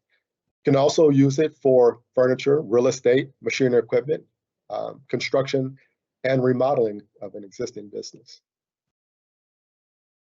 Now, the business must be a for-profit business, so we cannot lend to nonprofits. It must be a for-profit business, and the business must be physically located and operate in the United States or one of its territories. Now, who are ineligible businesses? As I just stated, nonprofits are not eligible. You can't be a passive holder of real estate. Think of that as a developer. And I do get calls a lot of the time from a business that they buy residential properties, they fix them up, and they sell those properties. That's the passive holder of real estate. Can't do that. Can't be owned by aliens. You must be legally allowed to be in the United States. We cannot lend to gambling businesses or businesses that restrict patronage. An example of that is there used to be a fitness business called Curves, and it was for women only. That was not eligible for SBA financing because they restricted patronage. You cannot promote religion, so we cannot lend to businesses that promote religion. However, a church can have a daycare, a for-profit daycare, and we could lend to that daycare. Cannot be for consumer or marketing co-ops, so no pyramids. It cannot be to a business of a prurient nature. Think of that as something like an adult bookstore or a strip club or something like that. Cannot be to an individual with poor character, and that's determined largely by the Form 1919, some of the paperwork that the lender would fill out, and even your credit bureau report. And cannot have a prior loss to the government. So if you've defaulted on a government loan in the past, you're not eligible for SBA lending. You can, under certain circumstances, be delinquent on federal taxes, but have a payment plan in place and have been paying on that plan for some time. Now, SBA loan programs that everybody came to find out about. There's the SBA 504 loan, the SBA 7A loan, and SBA Micro Loans. And under the 7A, there's the Community Advantage Loan and the International Trade Loans. Those are just SBA 7A loans in different suits. Now, the 7A Loan Guarantee Program is our most popular, widely known and utilized program because you can use it for virtually any legal purpose. It can be up to $5 million, very competitive loan terms, again, with the SBA's assistance that gives the bank a comfort level, term loans or revolving lines of credit. And for the lenders, they can even sell those loans on the secondary market and receive revenue that way. Now, I want to clarify one thing. The 7A program, it provides a guarantee for the loan. So the SBA doesn't lend the money directly. We guarantee the lender's money. Now, the guarantee is not on the loan. And what I mean by that is we require the lender lends the money. Say ABC Bank wants to lend you $1 million. And with the SBA's assistance, they feel comfortable doing that because we guarantee their money. So they're going to get collateral. They're going to do everything that they would normally do on a loan of that size. Obviously, they're going to get collateral. They're going to get personal guarantees for all of the 20% or more owners. And let's say the loan goes bad in 5 years, they're going to sell whatever collateral they have. They're going to get whatever they can from the personal guarantors. And whatever that hopefully much smaller amount is, they'll bring back to the SBA and we will cut them a check for, in this case, 75% of that loss. If the original loan was $150,000 or less, we would cut them a check for 85% of that loss. So anything over $150,000, we would guarantee 75% of that loss. Now, the 504 loan program is a participation loan. So it's typically a 50-40-10 split. And what I mean by that is the lender, again, I'll use ABC Bank and $1 million loan. You want to use this for real estate. Now, you can use it for machinery and equipment. However, since the 504 loan program only comes in 3 sizes, a 10-year, a 20-year, and a 25-year, that equipment would have to have a 10-year useful life or more. And there's just not much equipment anymore that has a 10-year useful life per IRS standard. So think of large machinery equipment such as a CNC machine or something like that. That may qualify. But I can tell you in all my years of doing 504 lending, I've never done a 504 equipment loan. It's primarily real estate. So let's say you want to buy a building. That building, again, is $1 million. You approach ABC Bank and they say, okay, we feel comfortable doing this on a 504 loan. The bank would do half of the loan. So they do $500,000 of that loan. And they get a first mortgage position. So they're in the catbird seat as far as collateral. If the business can't pay, they'll sell the building for half of what it's worth, at least half of what it's worth. They'll get all of their money back. So the chances of them losing on that loan are pretty slim. With the SBA's assistance, and this is through CDCs, again, the SBA doesn't lend the money directly, the CDC would do 40%, and you as the borrower would put in 10%. Now, the great thing about that 40% that's done by the CDC is that it is at a very attractive interest rate. And right now, I can tell you the most recent rates that have come out, the 10-year fixed rate, again, this is fixed, is 2.4%. 20-year is 2.8%, and 25-year is just over 2.9%. So outstanding rates for commercial real estate. Remember, commercial real estate is a lot different than residential real estate. So fixed rates of that long are typically only done with the assistance of the SBA. Now, there are a couple of instances where the 10% would go up by another 5%. So if the business is a startup, and by SBA standards, that's anything that's 2 years or less, it's been in business for 2 years or less, it's a startup, it would be an additional 5%, so I'd make it 15%. Now, keep in mind that a change of ownership is also a startup. So if this business has been around for 25 years, you want to acquire the business and the real estate, it's a startup all over again because there's a change of ownership. Also, if the building is a single use or special purpose, such as a hotel or a car wash, that would be an additional 5%.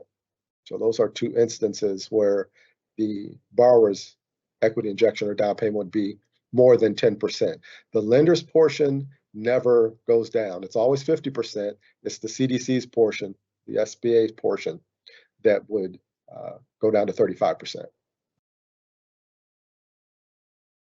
Now, the program that's most utilized for startups and businesses that don't need hundreds of thousands of dollars is the Sba Micro Loan program.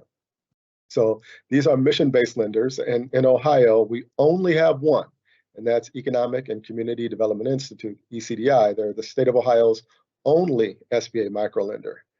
They can do SBA microloans of up to $50,000.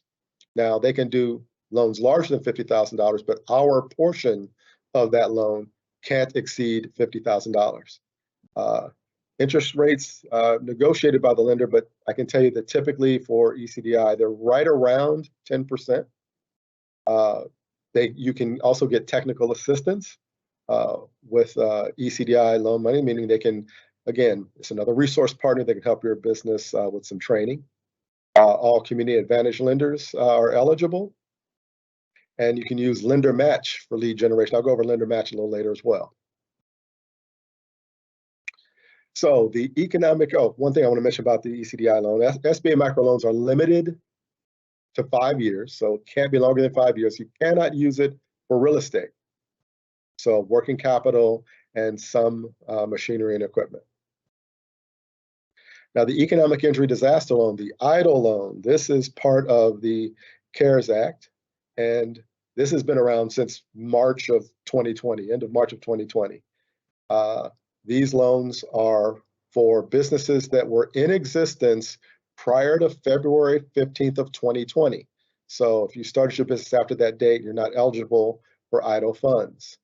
The loans can be as little as $1,000.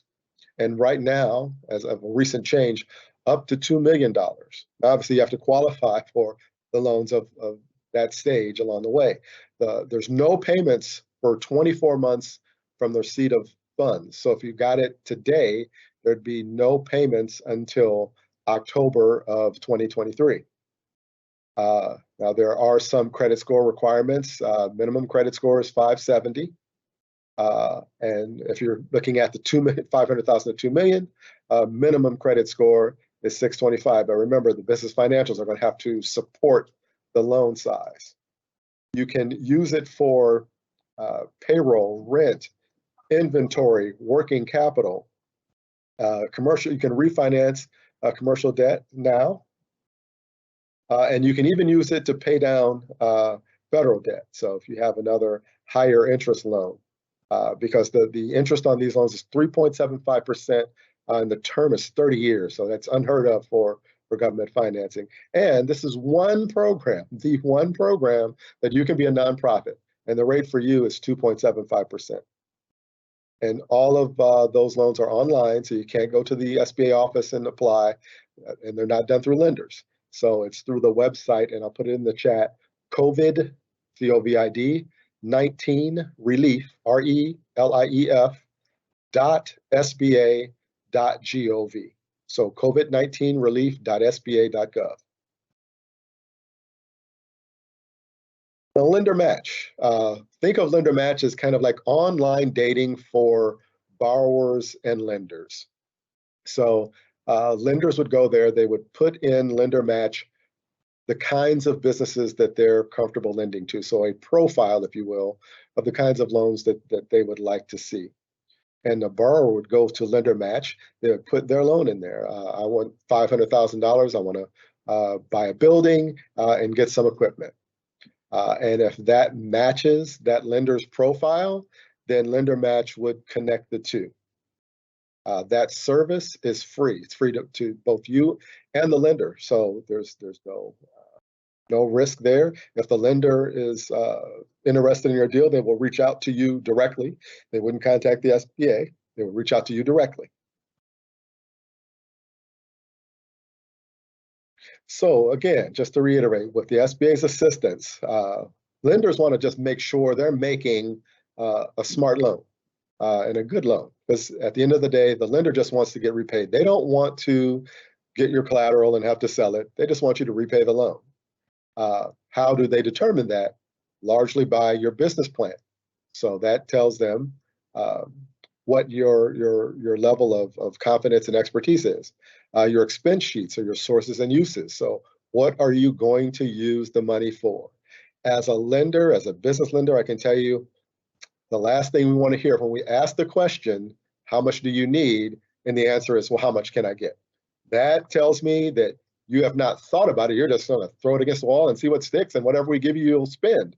Not a very smart way to go about approaching a lender. So make sure that you have your sources and uses statement well outlined. So what are you going to use the money for?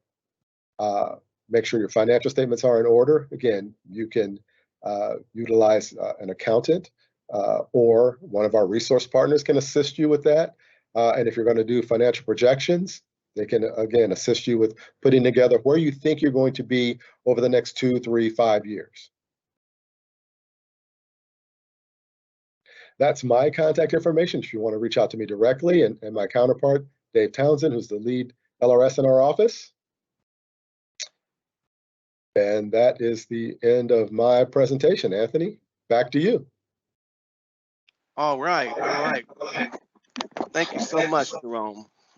We really appreciate all of the information you provided, and also again want to say thank you to your whole team, and give a shout out to Terry Bowden.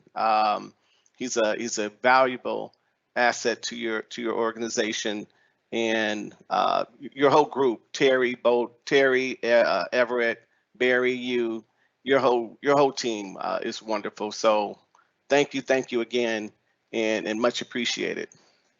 Okay. All right. So next we have is the Ohio Department of Development, and I'm happy to introduce my good friend Stacy Cornett, who's the MBAC Program Manager with the Minority Business Development Division. I've had the pleasure of working with Stacy in workshops in my previous life in other organizations, and she knows her stuff. And just to have her on board with Chandrita as her counterpart is just great. So, I had to embarrass you a little bit, Stacy. So, okay, I'm just going to give it to you to take away. Thank you. Well, thank you. First of all, let me say thank you on behalf of Director Mihalik, the Director of the Department of Development, for inviting me. And also thanks to Chief Eric Seabrook. He is our fearless leader here in the Minority Business Development Division. And my counterpart is Ms. Chandrita Boykins, and you will be hearing from her soon on the roundtable. So it's just an honor to be here and to advocate for minority and disadvantaged businesses in the state of Ohio is truly an honor to do that. Next slide, please. So first of all, we're going to start talking about growing your business. The Ohio Department of Development's mission is to empower communities to succeed. We accomplish that by being bold, diverse, responsive, and solution-focused. Once you get to know the individuals which make up the leadership of our team, you will see that we are very bold and we are very diverse, and we are very passionate and committed. In 2019, development invested $1 billion in state and federal funds to help individuals, neighborhoods, and communities grow and prosper. As a result of the global pandemic, our department has received additional federal and state funds, and we now administer about $4 billion funding to sustain the Ohio economy and Ohio residents. Although development's activities are diverse, and we're a very diverse group of people, we have 3 divisions that make up development. We have the Business Services Division, Minority Business Development Division, and the Community Services Division. The Business Services Division works to support Ohio businesses, large and small, as they maneuver in the global economy, whether a company is established in the state and looking to expand, a technology company ready to move from the lab to commercialization, or an entrepreneur establishing a new retail business. Development has resources to assist these businesses as they grow. The Minority Business Development Division supports the growth and sustainability of small minority disadvantaged businesses. This is the division I am in, so I'll focus on that in detail in a little while. And the Community Services Division works to build safe neighborhoods, vibrant downtowns, and reliable infrastructure to support job creation. It also administers programs that helps residents keep warm in the winter and safe in the summer, such as the HEAT program. In the Minority Business Development Division, next slide, please, Nabil. Thank you. Now we're going to talk about the Minority Business Development Division. We support small, minority, and disadvantaged businesses by providing them with technical and professional assistance, access to capital and bonding, and connection to business opportunities through the Minority Business Assistance Centers. We have 7 Minority Business Assistance Centers located throughout the state of Ohio, and each center is considered a regional center, and they have a regional director. All of the directors at our regions have a minimum of a master's degree, and most of those are MBAs in businesses. The division leveraged these resources to support achievement of the state's 15% MBE, Minority Business Assistance Set-Aside requirement. The division works with entrepreneurs and emerging business enterprises to help them achieve and scale market success. The overarching goal is to help small, minority, and disadvantaged business contribute to job creation and economic growth in Ohio. That is our #1 goal, to sustain business growth and contribute to it in the state of Ohio. With the start of the state's fiscal year in July, the minority business development staff and responsibilities grew significantly, and it was very exciting for me as well. The state's Equal Opportunity Division, which had been housed in the Department of Administrative Services, moved to Development's Minority Division. It is more efficient for the businesses we serve. You can come to our offices and you can seek certification, gain knowledge, and also learn about our loan programs and bonding. Now that they can access businesses counseling, capital, certification, we are all under one roof. Everything can be done now through the Minority Business Development Division. Next slide, please. Our Minority Business Assistance Centers are staffed with trained counselors who can help entrepreneurs start their businesses and help establish these businesses reach new heights. Whether you need help building your business plan, developing a capability statement, or accessing the capital you need for your business, the MBAC advisors can be by your side every step of the way. Additionally, the MBAC centers located throughout Ohio, they have ongoing trainings, certifications. They'll be able to introduce you to several different entities, plus different items and projects that are going on in their specific area. And they even try to house certain businesses together so they can work together. Next slide, please. As you can see, we have Minority Business Assistance Centers across the state. Most of the regional offices also have satellite office. So you can find business advisors near you and know your region. Go to mbac.development.ohio.gov to find contact information for your MBAC. As well, if you go to the Minority Business Development Division's homepage, you can find my information, and my number is listed there as well. And anyone who reaches out to me via phone call or text, I am ensured that I get back with you and I can get you connected to the nearest Minority Business Assistant Center in the region and where you live. I can also get you connected to our Business Solutions Manager, Ms. Boykins, or anyone else within our office who may be able to help you with what you're looking for. And if I don't know what you're looking for and I can't find it, I will get on a diligent search to help you get there. That way, if you're successful, I'm successful. Next slide, please. Okay, now we're going to get to the part about the money. And first up is the Ohio Minority Business Direct Loan Program. This program provides fixed low interest rates to certified minority-owned businesses that are purchasing or improving fixed assets, resulting in creating new jobs for Ohioans. The Minority Business Direct Loan Program determines the eligibility of a business by 1, evaluating the number of jobs created or retained, participation of the business in a conventional lender in the project, and 3rd, demonstrating that the state's assistance is necessary in order for the project to go forward. In its review of loan applications, the office also evaluates the management capacity of the company, the availability of working capital, and the overall ability of the company to repay its debt. These criteria are designed to provide a more definite review of the applicant's needs and capabilities. The state's financing is takeout financing. In other words, the businesses will need to complete its project utilizing interim financing from a conventional lender and its equity. When the project is completed, the state's funds will be released. And then next we have the Ohio Minority Business Bonding Program. This program provides bid, performance, and payment surety bonds to state certified minority-owned businesses that are able to obtain bonding through standard surety companies. To be eligible, the project must be economically feasible, and the minority business must not have defaulted on a previous bond issued by the Department of Development. The maximum bond line pre-certification is $1 million per business, and the premium for each bond requested is 2% of the face value of the bond. The business must demonstrate the benefit to Ohio residents by increasing employment opportunities.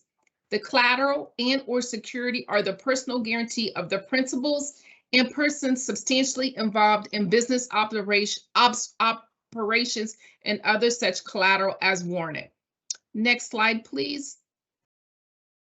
Next is, I think those slides, let's try to see. I think some of those slides may have been out of place, but can you go back one? Up, back. One more. Up, there we go. I think we missed a slide or it got out of place, but now we're going to talk about the CE program and the OCAP program. And the CE program is the Collateral Enhancement Program, and it was created to facilitate increased lending by banks to small businesses and minority-owned businesses that need access to capital for growth or expansion. CEP is designed to enable financing that might otherwise be unavailable because of a collateral shortfall. This program supplies pledge cash collateral deposit accounts to lending institutes to enhance collateral coverage of an individual small business loans.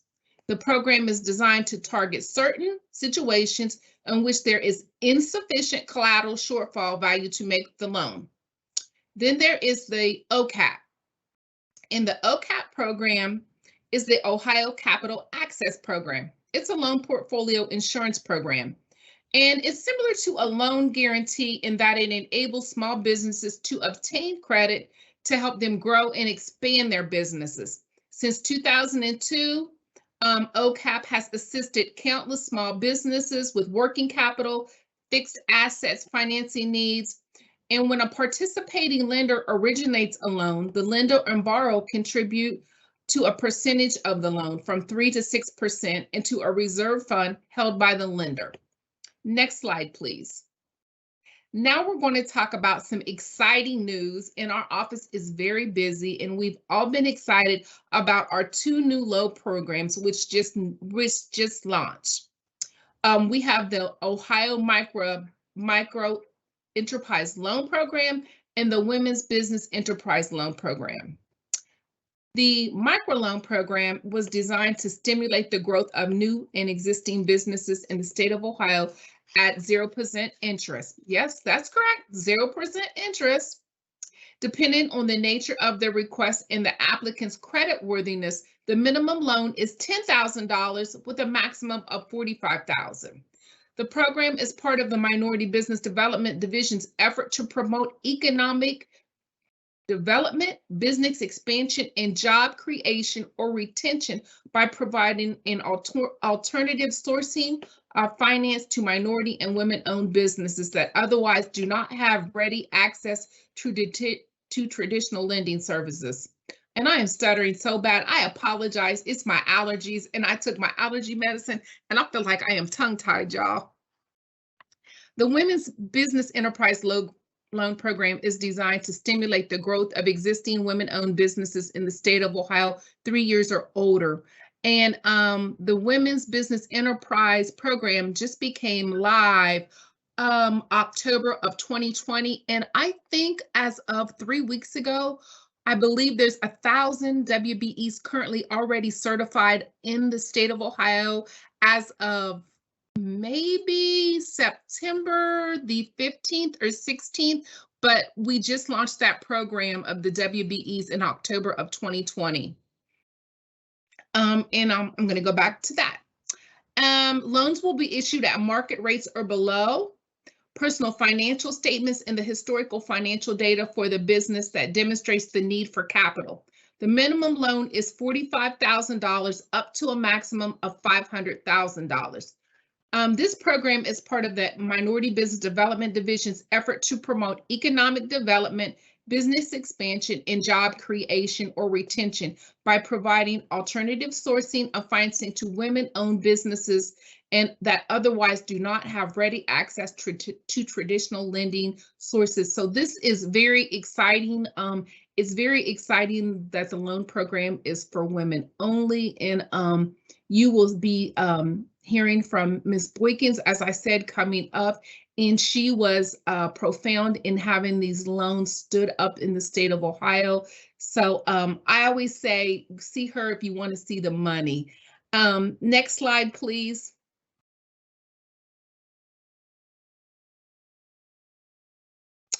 Okay, now we're going to talk about the state certifications, and we have 4 certifications within the state of Ohio.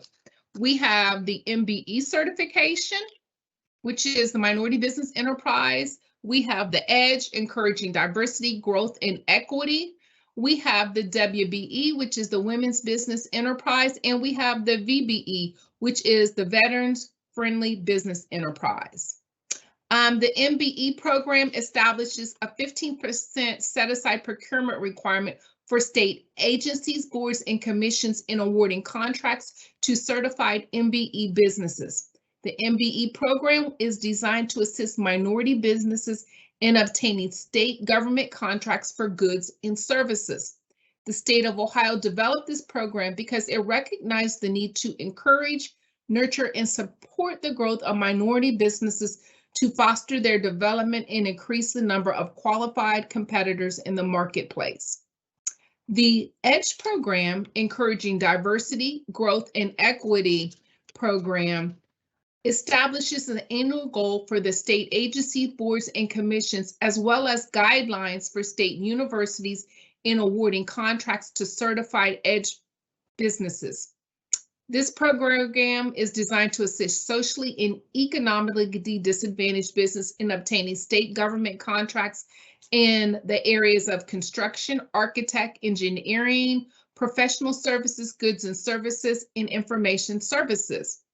The state developed this program because it recognizes the need to encourage, nurture, and support the growth of economically and socially disadvantaged businesses to foster their development, increase the number of qualified businesses in the marketplace.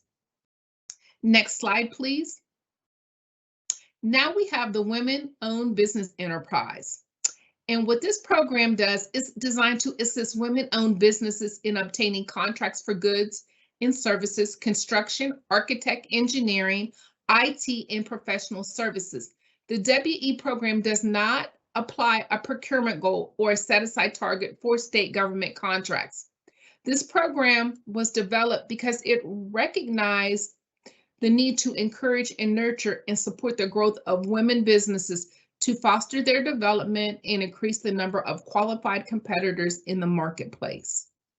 And the next program we have is VBE, the Veteran Friendly Business Enterprise Program. This procurement program provides preference or bonus points to certified companies that compete to contract with the state to supply the goods or services it needs, including eligible construction services. And I must say, we've had business owners come in looking to be certified as an MBE or an EDGE business within the state of Ohio. And as of October 2020, we've had some people come in, they did not know about the WBE program, but they learned about it from their MBAC counselors and regional directors. And we've had people come in seeking one certification, and they were able to leave with all 4 certifications.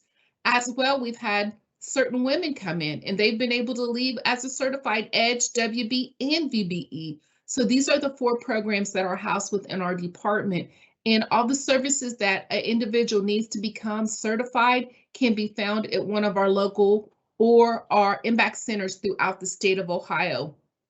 In closing, I would like to take this opportunity to thank you for inviting me to speak with you today. Please accept my apologies for my allergies. I hope they get better. And thank you for your time. And as our director says, Director Lydia Mihalik likes to say, remember at development, we're here to help. And I just want to tell you that in the Minority Business Development Division, you will find some amazing people who are already rooting for you and cheering for you when you get to our door to help you achieve your goals. Thank you.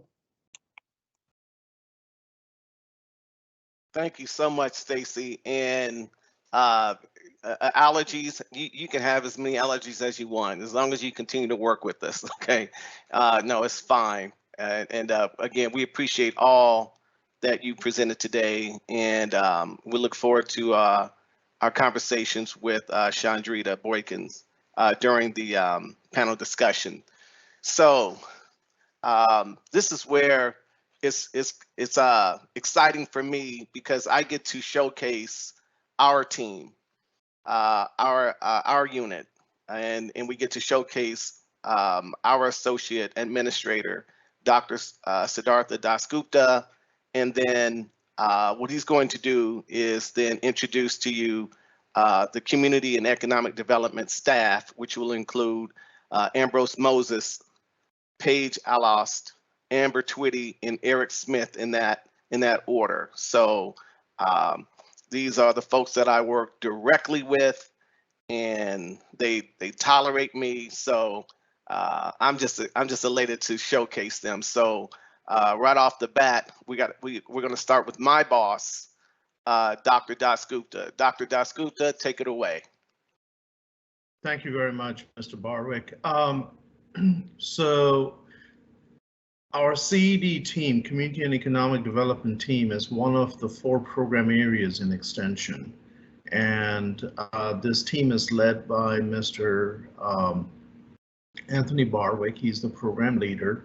And we have a series of 4 educators. We should be hiring 2 more educators down the road fairly soon, hopefully. And that would comprise the entire team. So we have Ambrose Moses.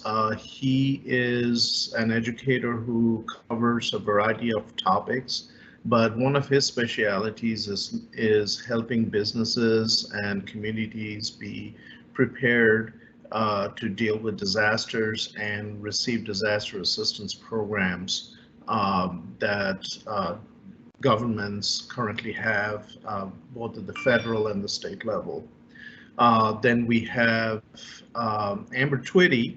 Amber Twitty is located in the Cincinnati area, and she is working with individuals that are or in the past have been incarcerated, and helping them re-enter society, and helping them, training them for to enter various jobs, or take various jobs, or start various small businesses.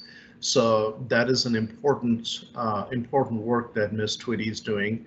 And we also have Eric Smith, who is in the northwest region, close to Toledo. Mr. Smith should be right up your alley for many of the state and federal agencies, because one of the things that I have requested him to do is to develop educational programs for small business, potential small business owners, small and limited resource farm owners. So these individuals can learn about what various government programs that are available to them, by which they can obtain land, obtain real estate, obtain equipment, capital, operating expenses, and so forth. So he is our program government, state and federal government program specialists within the CED. And then we have Ms. Paige Alost, and Ms. Alost is located in the southeast region, close to Athens, Ohio. And Ms. Alost is really good in the area of marketing and development of business and branding. And we are having Ms. Alost help small businesses and small-scale farms develop their marketing plans, figuring out ways to brand their operations, and so on and so forth. Now, that is pretty much our current CED team. Now, do you, Mr. Barwick, do you want me to introduce the rest of Extension in my prepared presentation or not? Yes. Okay. I wanted to make sure of that. So our Extension service is covering 60 counties out of the 88 counties that make up the state of Ohio. So I am hoping you guys, can you guys see the slide? Can everybody see the slide? Okay, good. So in the slide, you have this picture of the Ohio counties, and it is broken up into 5 regions: Northwest, Northeast, Southwest, Southeast, and Southern region. And these 60 counties are chosen specifically because these are counties with above average poverty level. And we, being an 1890 land grant program, one of our target communities is our communities of poverty as well as socially disadvantaged communities. Okay. Next slide, please. Thank you. So, and here in this slide, we talk a little bit about what the Extension Service is about. Really, the Extension Service has only one goal, and that one goal is to educate the public about various topics that are related to their professional lives and their personal lives, as well as to educate their youth in order to make their lives better. We do work with, we do collaborate with our university, other universities, and with the USDA to implement results of cutting edge research. So, for example, President Thomas spoke today about the high amylase corn that people can eat. People with diabetes who normally do not consume too much corn, they can eat the high amylase corn, which is a product of our research. And what our Extension Service would do is able to interpret the research data and explain that to the farmers that we serve, so that they can, if they wish, start farming and selling the high amylase corn. Next slide, please. So our Extension Service is actually subdivided in 4 program areas, and one program area is called Agriculture and Natural Resources. Most time people call them A&R. And as you can imagine, it has really a two-pronged approach. One is looking at agriculture, and the other one is looking at natural resources. On the agriculture side, our current focus is to increase the number of minority farmers that we have in the state of Ohio. And we are doing this through various beginning farmer programs, through the USDA 2501 program. We are helping minority farmers, as well as minority beginning farmers, as well as minority experienced farmers. And the way that we help them is we provide apprenticeships for them where they learn how to grow a variety of things that they normally have not done before. For example, apprenticeship on growing edible mushrooms, apprenticeship on beekeeping, apprenticeship on hydroponics. These are things that many of the traditional Ohio farmers are not aware of. So we provide those types of education through A&R. On the natural resource side, we receive money through the federal government through the Renewable Resources Extension Act. And this is where we use that money to develop forestry related projects. We have done that in the past traditionally in the southeast area of Ohio, and we have future hopes of doing some urban forestry projects. Next slide, please. Thank you. So community and economic development, that is really the focus of today's conference. And this is a program that is managed and led by Mr. Barwick. And here we are trying to give people the education and the skills needed so they can obtain better employment, so they can have resources to start or improve their businesses, and also to help communities to plan ahead and manage risks. So here what we are doing is sort of a business training program. We also have programs for people who have not completed their high school diploma. We prepared them to take the necessary tests to complete their high school diploma. Individuals who have been incarcerated in the past, who have committed certain types of felonies, we work with various prosecutors' offices to get their records sealed so that they have a brighter future. We also work with communities to kind of plan their businesses through what we have the Ready, Set, Grow program, and our hopes are that conferences like this will help us bolster all of these different community and economic development opportunities that are out there. And eventually we're going to lead this into an online forum through an extension app. Next slide, please. Thank you. So, as I have mentioned before, extension service, it not only touches the lives of adults, but we also touch the lives of youth. And we do that through a variety of programming for the youth through 4-H.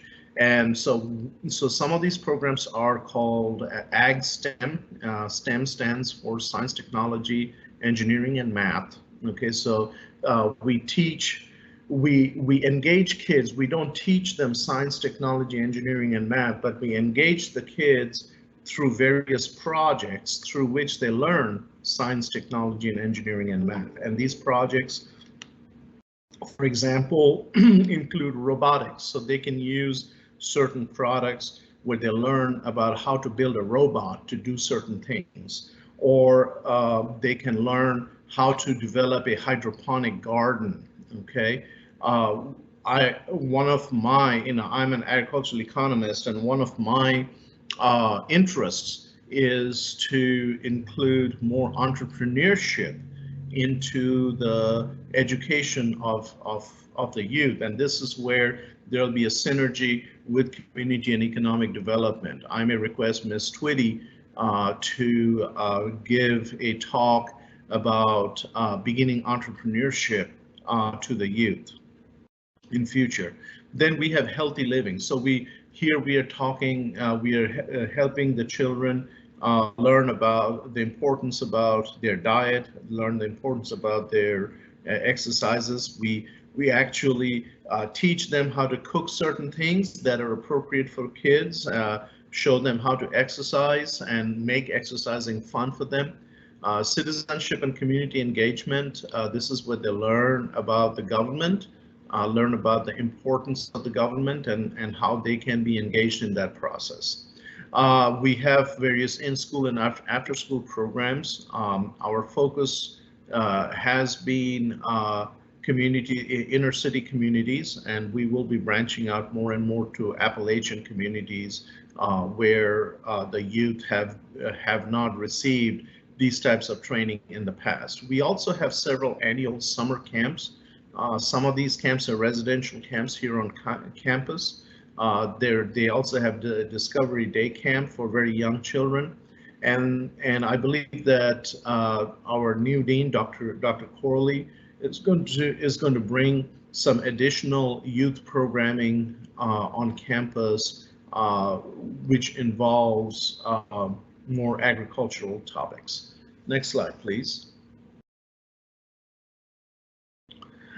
So when we talk about extension service, we are not only preparing people about teaching them how to farm or teaching them how to do a business, but we also teach them how to have better lives. And Family and Consumer Science and the Expanded Food and Nutrition Education Program, FNEP, those two programs are designed to help the lives of individuals and families. So they typically cover topics such as related to health and family resiliency. So we have the health topics cover things like learning about chronic illnesses such as diabetes and how to cope with diabetes. You know, how to manage diabetes through through diet, through nutrition, through exercise, and things like that. Then we have various other programs over here, such as the Eat Smart, Live Long nutritional program.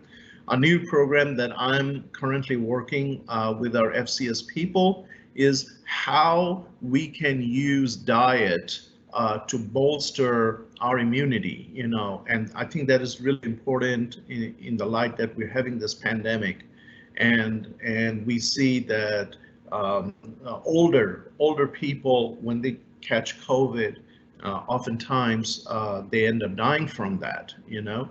So one of the things that we are trying to do is teach people that through certain types of nutrition and certain types of physical activity, people can improve and strengthen their immunity against various infectious diseases. We also have programs about building families, you know, how to overcome various challenges in the family, how to handle stress, how to prevent suicide, and also dealing with money in the family, how people should budget their money and live within their means. So next slide, please. Thank you. So really, what is it that we are doing in our extension service? You know, when we talk about extension, and you will see this throughout the nation, that people normally say ag extension, agricultural extension, because extension actually did start in the agricultural area. But I almost feel, you know, as an administrator within extension, I almost feel that our role is just like a farmer nurtures a plant or nurtures a baby animal and grows them up and feeds them and takes care of them. We are here to nurture the human mind and the human soul, okay? We're here to feed people with good knowledge. We are here to provide them with good technical assistance. We're here to open the windows of their minds and give them opportunities, give them knowledge of opportunities that are out there. That is ultimately our role to build a better society. Thank you so much. Good morning. I am Ambrose Moses. I serve as an extension educator with Central State University's Cooperative Extension Service. In fact, I came on board as the first county extension agent for the university in 2017. We've heard a number of references to the 1890 land grant programs and extension this morning by various members of our university leadership. And Dr. Dasgupta gave a good description of what extension is. And oftentimes when we're out in the field meeting with the community, we get that question, you know, what is extension? And I like to share with the public when we meet with them that through extension, land grant colleges and universities bring vital practical information to agricultural producers, small business owners, consumers, families, and young people. And as you can see from Dr. Dasgupta's presentation, extension programming has something for everyone. And within the Community and Economic Development Unit, Ready, Set, Grow is our core business development program. And that is what a lot of my work with Extension is based upon. As our core business development program, Ready, Set, Grow is designed to provide helpful education and assistance to businesses and agribusinesses at all levels. My primary programs help individuals in establishing a sound foundation upon which to build their business or agribusiness. Business planning is an important part of establishing a foundation for one's business. Our 4-page business plan breaks down the process into manageable and easily understood steps. This helps the entrepreneurs we serve to establish that sound foundation. As you heard earlier by one of the other presenters, the legal structure of a business is one of the first decisions that will be made. And that is going to concern the ownership, liability, and tax consequences involved with that business. We introduce and help entrepreneurs to understand available options so that when they work with their legal and accounting professionals, they will be better prepared to make informed decisions. This illustration that you see shows some of the, well, all the levels of businesses that we assist with our Ready, Set, Grow program, as well as some of the educational topics that we cover. And I cover some of the topics, and my colleagues, who you will hear from in just a few minutes, cover many of the other topics that we have there. So in response to the impact of the COVID-19 pandemic, we developed a program to address the need for disaster management education in the communities that we serve. After researching the CDC's Social Vulnerability Index and engaging with community stakeholders, it was my judgment that disaster preparedness for businesses stood out as an unmet need. To address this need, we developed 2 classes, the 3 R's of disaster preparedness and an introduction to the business continuity plan. Now, what we've talked about here so far is a lot about what we do in Extension, but how do we do it? Well, in much the same way as the first cooperative extension agent did in 1906, along with others at Tuskegee Institute with the Movable School, who did outreach and who took important education out to farmers and their families, we take extension education and training out to communities across Ohio. Through efforts and collaborations with stakeholders like the SBA in Columbus, the USDA and NRCS in Cleveland and Northeast Ohio, at outdoor functions with urban farmers and agribusinesses.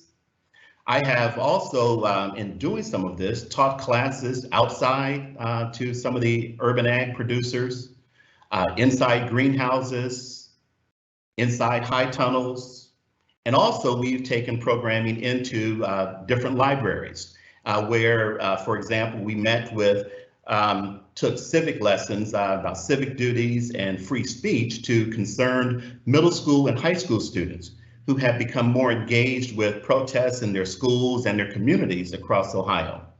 And as part of that, we taught them about the methodology of direct action as practiced by Dr. Martin Luther King Jr. as an approach to making changes in their communities. So to do what we do as extension educators, all we need is a space, a message, and the people. But as extension educators, why do we do what we do? Dr. Dasgupta just shared some of the overarching mission or why of our organization.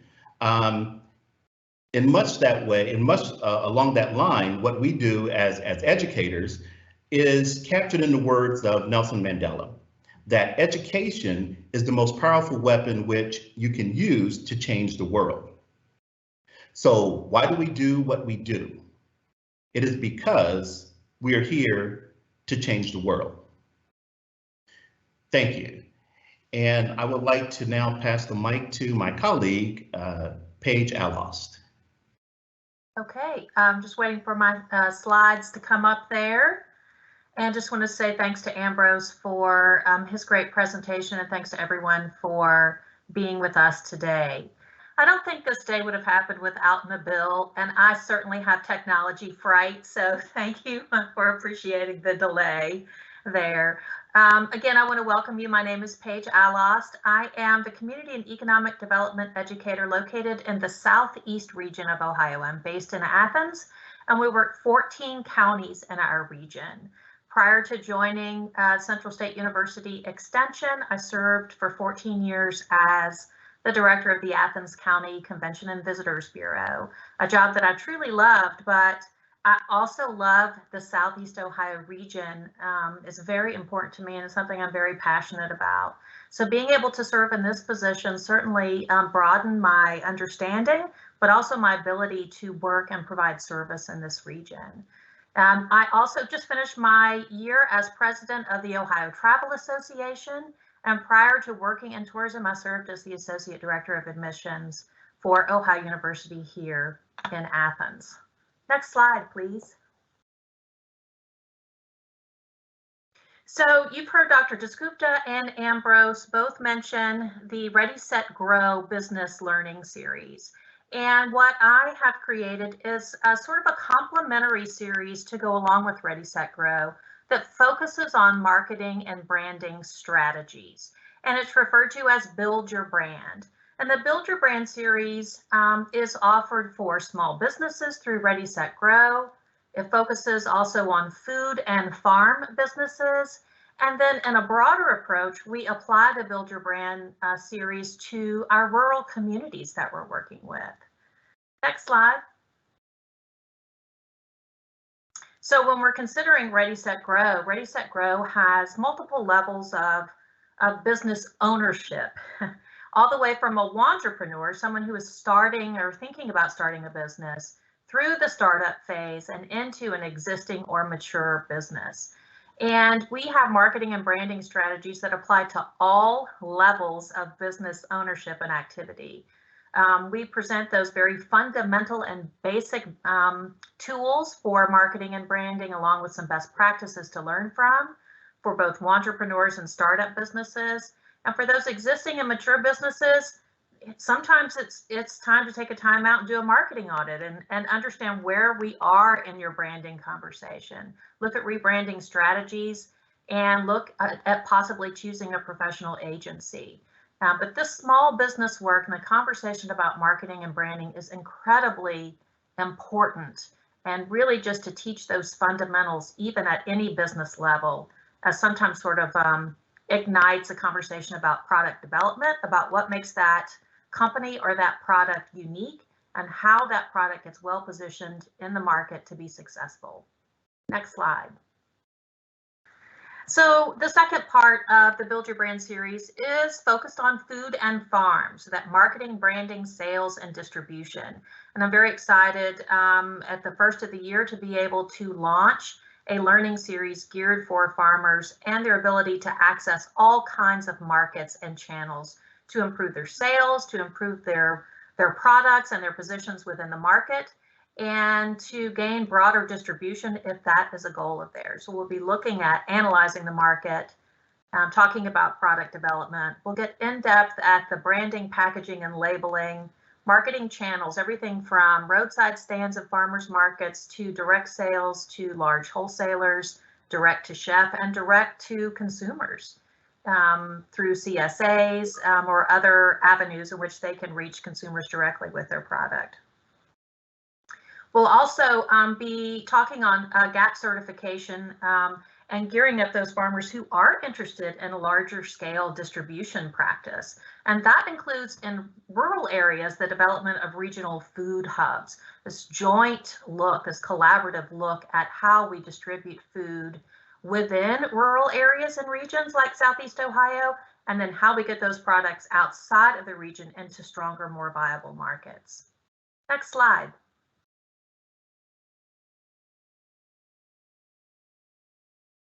The third component of Build Your Brand is working with rural communities on their marketing and branding strategies. And I am proud to be doing work in Southeast Ohio right now in Meigs County, and then also in Noble and Monroe County, with those efforts launching tomorrow, in fact.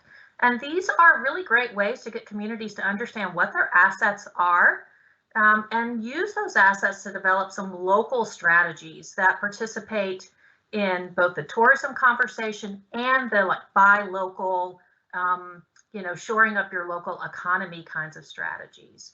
We'll be talking about measuring economic impact, and then we'll be moving those communities through a process where they can develop their own unique brand. And we know when communities go through this process that unique branding, that attraction of visitors, that tourism as good economic development builds community resiliency and hopefully shores these communities up for many more years to come. Last slide. So don't hesitate to reach out, especially if you're working with partners in Southeast Ohio. I'm very proud of the great interdisciplinary team that's situated here in all 4 of the program areas. They have been fantastic to get to know. And the most important thing to me is that people in our region know that there is a core of people who are dedicated to improving the lives of everyone who lives in Southeast Ohio and improving the resiliency of our communities here. So thank you for joining us today. And I'm very proud to introduce to you my coworker, Amber Twitty. Okay, so once again, I'm just elated that everybody's been joining us today. I've been enjoying the previous presentations. This is the first annual, so you all are part of history of the Ohio Small and Agribusiness Information Summit, hosted by our team, the Community and Economic Development team. Once again, my name is Amber Twitty, and I'm your CED extension educator for the Southern region. And I basically have the South West corner that's inclusive of Hamilton and Butler County, running to the southeast corner, which is Scioto and Lawrence counties, and everything in between along the river. Next slide, please. So even though I've only been in extension for a little bit over a year now, I've been in community and economic development space for over 30 years. And of direct experience in all aspects of community development and planning projects, whether that's building communities in the affordable housing space, such as the Best Longworth Historic District in the West End community of City of Cincinnati, to working with business inclusion on highways such as the Ohio Veterans Memorial Highway, which connected the final segment of the Appalachian Highway in the greater Portsmouth area, to working with neighborhood business districts and individuals moving towards self-sufficiency. And the connector between all of that is the business development and organizational capacity building. So one end is from the economic development side, physical planning, to the people development, and the connector between the two, which is small business development and organizational capacity building. Next slide. So once again, community building is a key word with us, and whether it's working with the disparities in a community, we love to engage with you through our CED Office Hour live podcast, whether it is working with different community groups and dealing with education, dealing with urban farming, and dealing with small business development. Once again, as you know, that's one of my loves, to just simply working with stakeholders in the community and stakeholder outreach activities. So you will see us more and more as we go along. Next slide, please. And you've heard a lot of the awesome things that we're doing. We're very interdisciplinary in nature. However, I want to introduce our emerging program, our Entree to Entrepreneurship program. And this is a program designed to introduce the self-employment option for returning citizens in the state of Ohio. We will be, we also have a special opportunity within this program, and that emphasis will be placed on working with incarcerated individuals 3 to 6 months before they're released to rejoin society. This program is made up of 4 components. The first one is entrepreneurship basics. The second component is peer-to-peer motivation. That's partnering other ex-offenders who are successful business people now to help them navigate that. We've added emotional intelligence and diversity. And finally, an emphasis on leadership development. I look forward to launching this next year. We will be piloting with the Hamilton County Office of Reentry. And then we will be augmenting this programming with the Montgomery County Office of Reentry, who has already started some work in this entrepreneur reentry space. Now, as I said before, CED is very interdisciplinary, and we're involved in many different aspects of quality life, business development, agriculture. However, with us, you know, this is what we do. This is our mindset. Next slide, please. But I think that this is the best definition to describe what we do, because CED is so big. Is our role is at the core of it, the premise of it is to work with communities to support activities that encourage broad participation and result in social, environmental, and or economic improvement as defined by the community. And I got this great definition from the NACDEP. Go ahead, Nabil. Also known as the National Association of Community Development Extension Professionals. And like I said, this is our mindset and how we work with you guys. This is our foundation. But for me, it's also my mission work, right? I've been in this space for over 30 years. I love this work. Next slide. So I look forward to us connecting so that we can build communities together. Once again, I'm Amber Twitty, and I can be reached at atwitty@centralstate.edu. Go ahead, Nabil. And I just really want to connect with you to impact our communities together. And once again, just give me an email and let's get to work. And I approve this message. Thank you. Now we'll turn it over to our esteemed colleague, Mr. Eric Smith. I'll pull up my slides here, and thanks again to everyone. Thanks to Amber for your amazing work, and to everyone for attending here. So I have a question for you. Have you ever heard the African proverb that it takes a village to raise a child? I'm guessing you have. But have you known someone personally who has a child who grew up in an African village? I do. That child lived the reality of that proverb. They felt surrounded day in and day out by aunts and uncles, most of whom were completely unrelated by blood, many of whom brought zero wealth, but all of whom brought huge hearts. From those simple origins, this child grew up to believe, as a young man, in the words of Dr. Martin Luther King Jr., that in fact all people are caught in an inescapable network of mutuality, tied in a single garment of destiny. Whatever affects one directly affects all indirectly. This young man took that conviction and turned it into a 20-year career of service. And that expanded from working in Africa with micro-businesses, smallholder farms, to working on neighborhood and workforce development projects in urban Ohio, to working on sustainable development and food system initiatives in rural Appalachia. Now, in case you haven't figured this out, this child that I've been talking to, that's me. And hi, I'm Eric Smith, and I am proud and honored to be here today, an educator with Central State University's Cooperative Extension Service, a program of CESTA and the Land Grant Institution. I serve the community and economic development needs of Northwest Ohio, pictured here in yellow. This area expands from the Indiana border, where it meets Van Wert County, to Mansfield and Richland County, and up north to Lake Erie. There's something that is a focus for us, and that's the entrepreneur. We believe the entrepreneurs in our region in Northwest Ohio are the bedrock on which to build a just, lasting, and prosperous future for our area. But we take a unique look at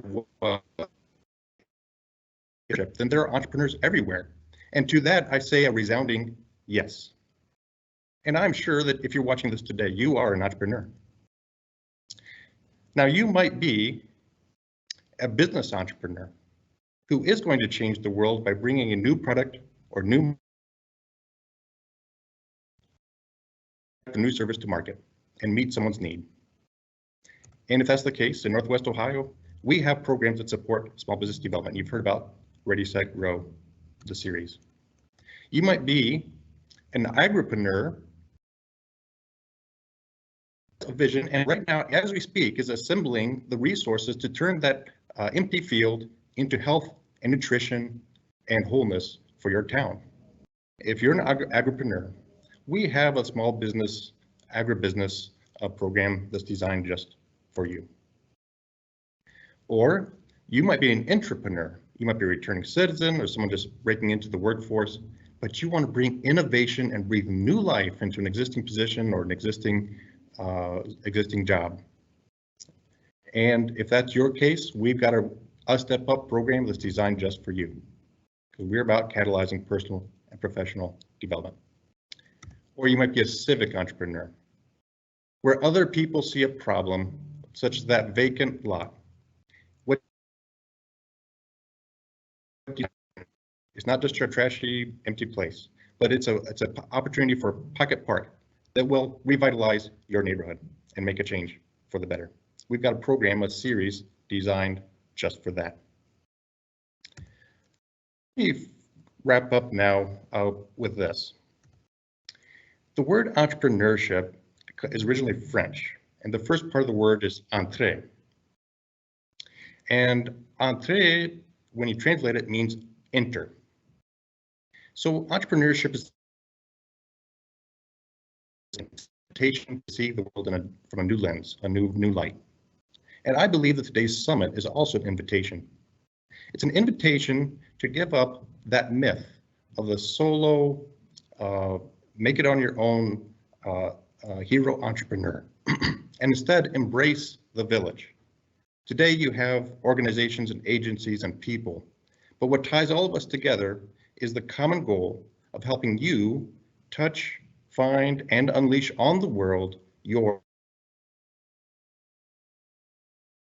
assist you in your entrepreneurial journey. Please contact me, esmith2@centralstate.edu. I will work hard on your behalf. Why? Because I know deep in my bones that you and I, we are tied together in a common fabric of destiny. Thank you.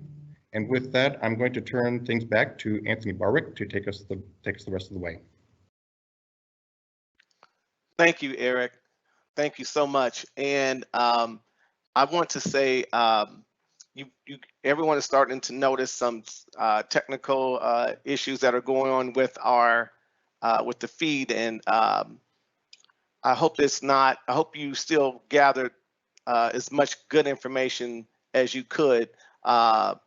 You'd be happy to know that all of the featured presentations will be available after the summit concludes. So we will have all of that available for you, and I'll follow up on that. So, but again, I want to say thank you to all of our agencies who provided overviews of your departments and what you do. Again, it's critically important. Everyone has put in a lot of work for the presentation, so thank you to all of you who presented. Okay, so as we're getting towards the latter part of the summit, we're now going to transition into the panel discussion, and this is where I'm going to pass the mic over to my staff person, Ambrose Moses, who will be the facilitator in grilling. No, I'm not going to say grilling. Giving some questions to some of our to our partners, which includes Allison DeSantis, representing the Office of Secretary of State, Barry Peel, representing SBA, Jennifer Brown, representing USDA Rural Development, myself, and Chandrita Boykins with the Ohio Department of Development. So Ambrose, the floor is yours, and be nice. All right. Thank you, Anthony. This has been really great this morning. I've really enjoyed hearing the information. Some of it I knew from working with the various partners, but there was quite a bit of new and updated information that was really good to hear this morning. And I've been looking forward to this panel because we get a chance to hear from some of the additional workers who, over the years, we've known working on the front lines in the community and economic development space. And it's going to be interesting to hear some of the information they shared with us today. We're going to do essentially sort of basically 2 rounds of questions. We're going to ask some agency-specific questions of each panelist, and then we'll have a general question that each panelist will then get an opportunity to respond to. So we're going to start with the Secretary of State's office, Allison DeSantis. One of the things that we have learned, been hearing about here recently, is the changes in the Ohio Revised Code concerning limited liability companies, or LLCs. Well, some of us have. There's a lot of folks who may not know what I'm gonna ask you about here. The Secretary of State, he talked about how many, and you mentioned 170,000 plus business filings. And I did a little research, and I believe that a majority of them, or close to a majority, are now LLCs, and that has changed over the years. And so this new change in the law, which is really major, is going to impact a lot of businesses. And so I would like to know if you could explain or share with us what is happening, what is changing, and what do the new existing businesses even need to know about this. There is, I believe, a February 11th, 2022 date for some compliance. Could you tell us about that? Yeah, I'm glad to do that. Ambrose, thank you for such a good question. This is a significant change. As you mentioned, the majority of entities filed are LLCs. And actually, the last time I ran some numbers, it's over 80%, getting close to 85% of new businesses are filed as an LLC. And it used to be that corporations were the common entity type. LLCs were first permitted in Ohio law in the 90s, and we haven't had any significant changes to the legislation since that point in time. So this is a huge change, and it does take effect February 11th of 2022. That date is important because the original date was January 1 of 2022, and this was an additional change in the legislation to bump that date. So that's important to mention. The good news for an existing LLC is you don't have to take action in February to maintain your active status as an LLC. So you are fine to just continue as you have been. But this gives you a lot more options.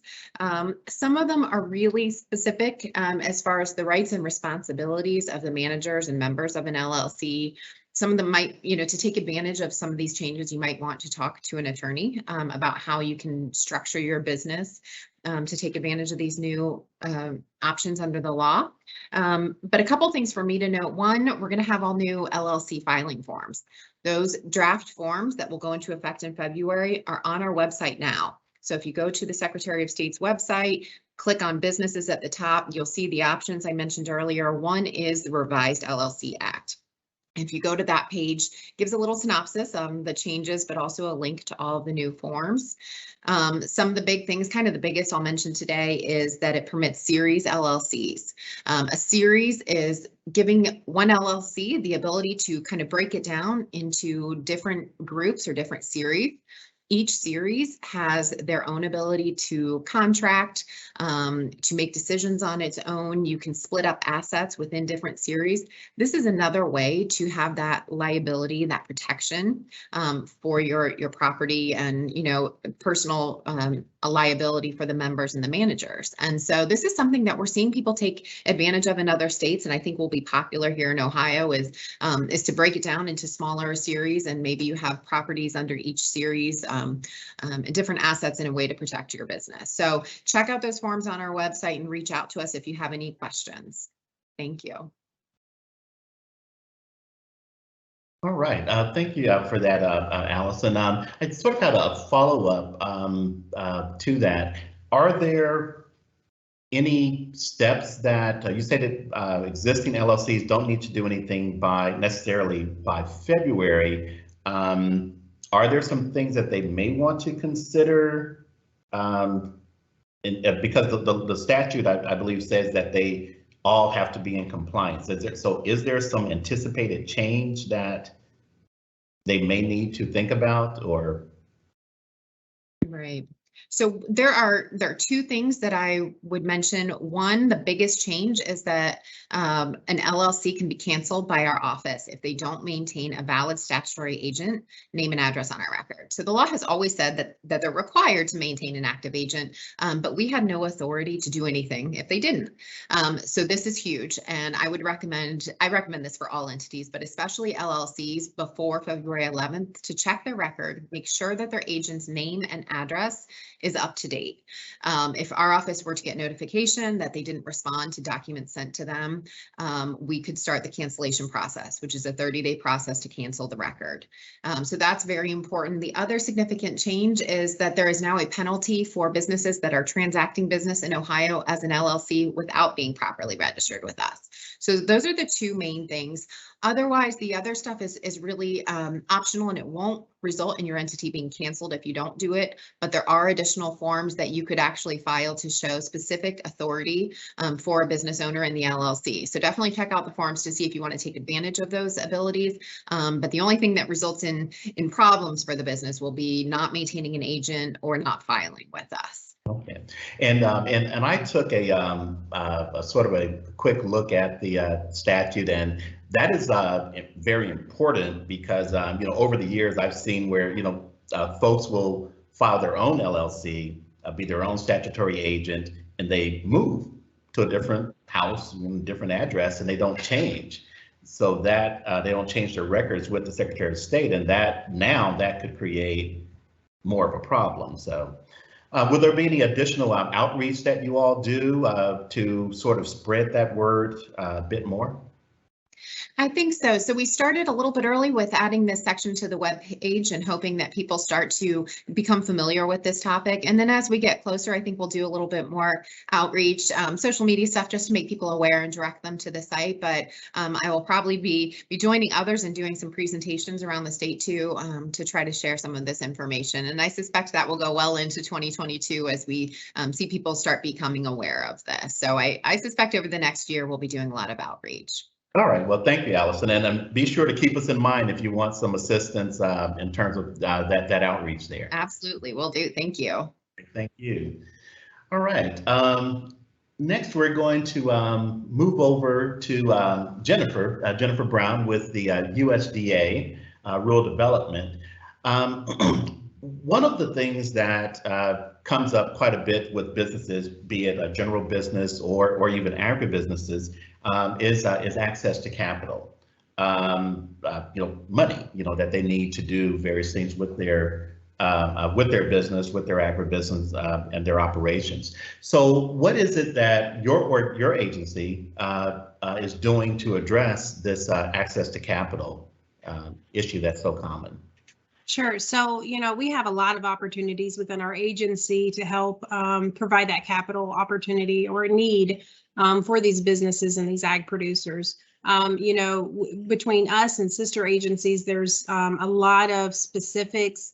With us, it's, if it's that energy need on the farm or if it's a value added, we have those programs out there, and then they're always changing. The time is changing. So, we are receiving new initiatives from Washington, new directions, new targets. So I think there's just a lot of opportunities with us and across USDA with a lot of other agencies to help these businesses grow and giving that capital, whether it's through a direct loan, a guarantee.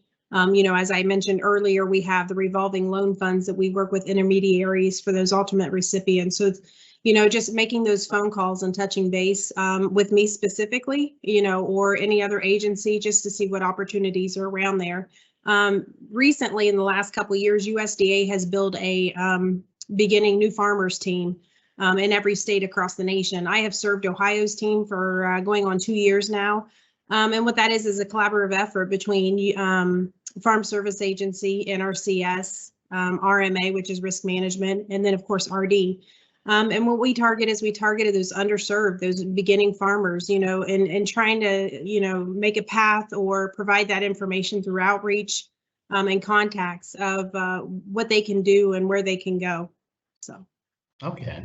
I think that during your earlier presentation in terms of your agency overview, and also Michael Rutherford, I think, made reference to the programs that you're going to be doing, making more available to urban ag as well. Is there a lot of demand for that, or how have you? What's sort of the genesis behind that? I know that from experience of working with the groups, there is that need for the capital.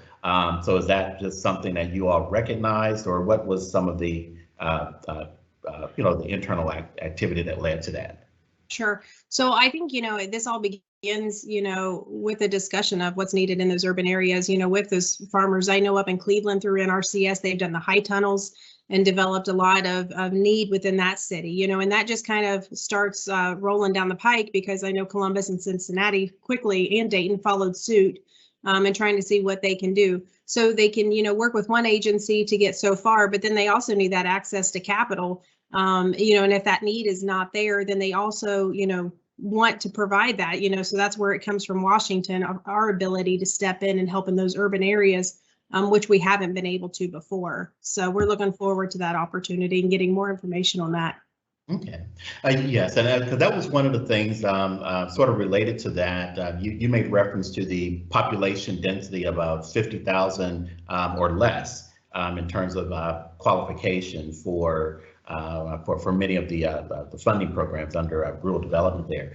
And so when I first started, I was working in the Cuyahoga County, and that was one of the questions. Some of the urban ag producers wanted to know how could they get access, and we talked with folks at NRCS, and that population density was always, the issue, one of the issues in terms of that eligibility. So, so that is really good to hear, that there are now some additional products financial products being made available. So thank you. Thank you. All right, so we're going to move on to our next panelist, Chandrita Boykins with the Ohio Department of Development.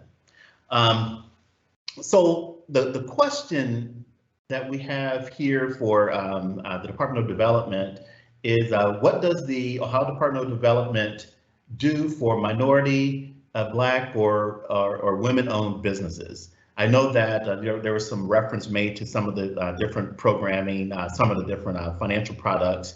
Could you just tell us a little bit more about that in terms of what else is being done or offered by development? You're on mute, Chandrita. My apologies. Thank you. Thank you for that question. My colleague Stacy Cornett did a phenomenal job going through a lot of what the Department of Development has to offer for minority, Black, and women-owned businesses. So I'll just touch on a couple of more things. I want to reiterate that we provide business and technical assistance through our Minority Business Assistance Centers. We have 7, perhaps soon to be 8 of them across the state of Ohio. We also provide certification assistance through our development office and through our MBACs, that's short for Minority Business Assistance Centers. And then we provide access to capital. Stacy did a phenomenal job, again, going through all of our financial programs that we offer members of the state.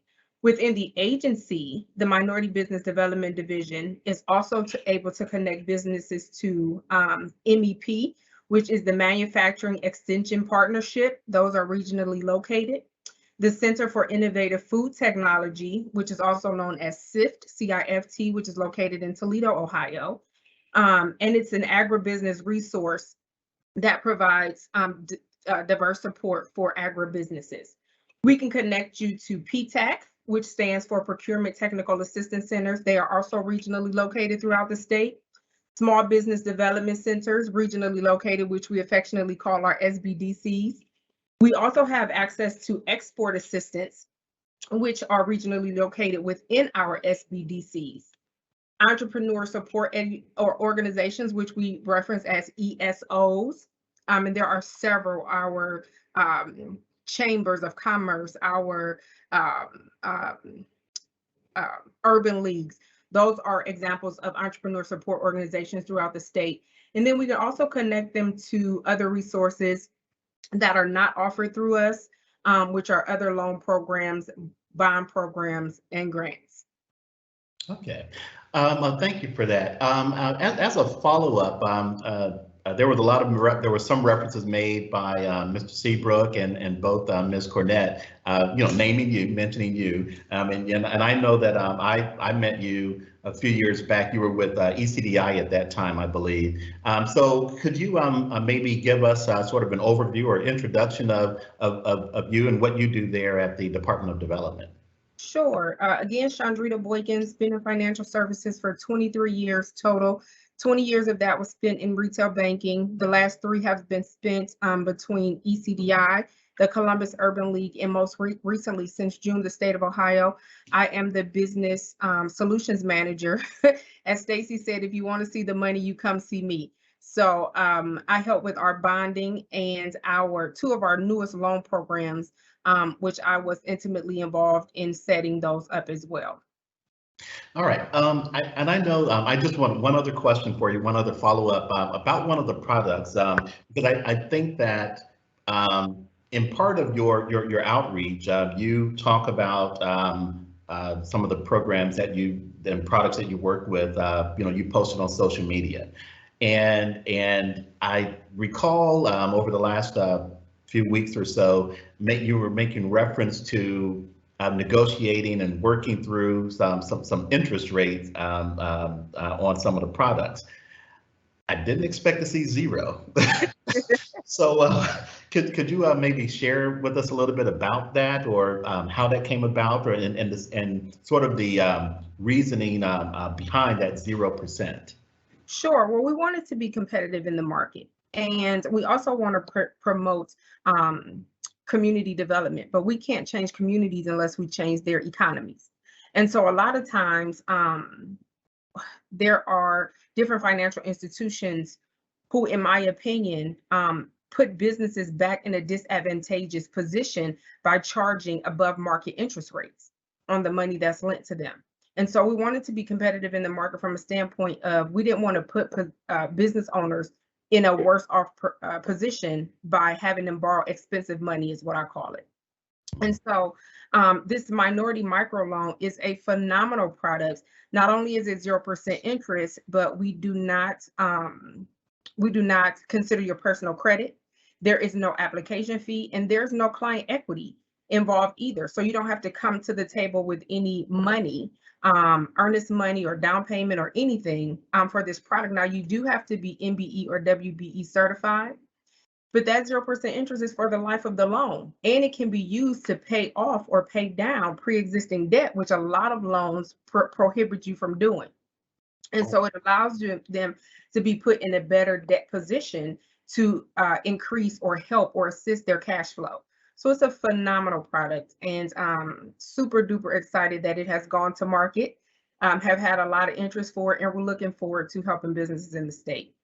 Oh, wow. Oh, wow. Yeah, I mean, that really is phenomenal. And your explanation of the sort of the basis and background for that is really helpful and informative as well. So it really could help free some businesses from, as you call it, that expensive money, so wow. Thank you for that. You. All right. We're going to move right along. We have Barry Peel. Mr. Peel with SBA, who always has a lot to share with us. Let's see here. So Barry, in terms of questions that we have for you, does the SBA make loans to businesses, business owners, or agribusinesses? And then also, related to that, does the SBA issue any grants? And so just sort of an explanation of what kinds of things the SBA does provide. So as Jerome explained earlier, SBA does not lend money directly, except for disaster and the COVID virus. I'll talk about that in a second. But we do not lend money. We guarantee the money to the lending facility. As far as grants, I mean, we get calls all the time. Hey, I was in prison and they said that there was this grant, or we saw the guy with the dollar sign say, get all your free money, call SBA.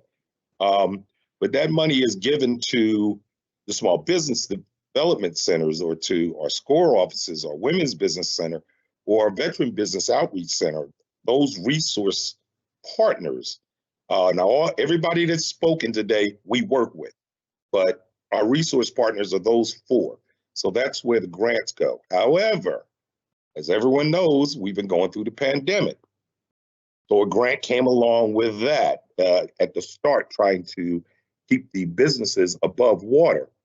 That money went quick. I mean, it was gone. They refilled it, came up with more programs, PPP program, which was another program to help small businesses that were struggling through the virus.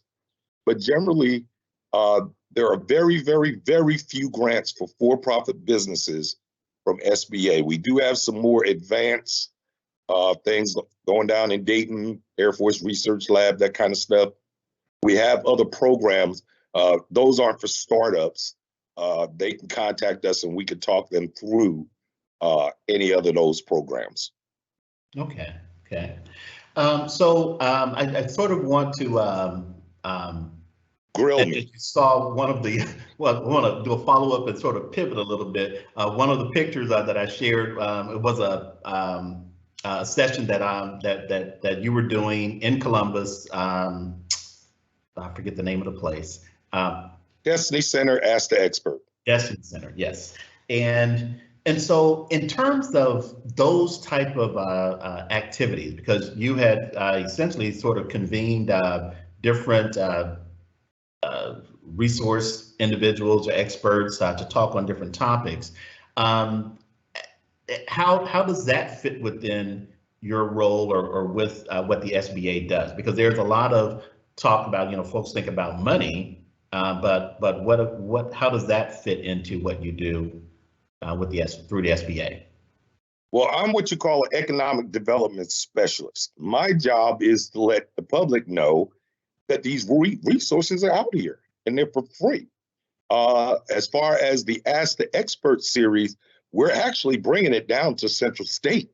We're going to call it Keys to Black Wealth, but it will be the same format of where the business owners are asking the question that keeps them up at night.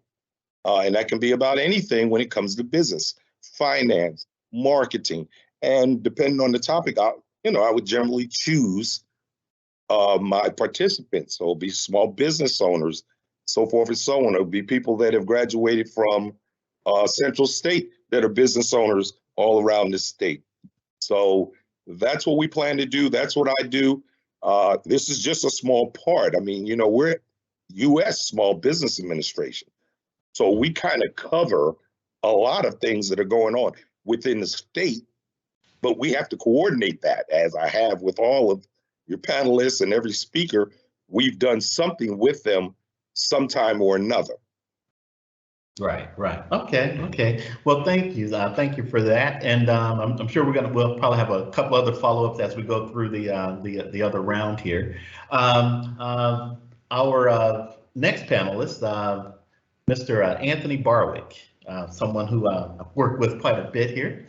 Anthony, how are you doing? I'm pretty good, Ambrose. Thanks. All right.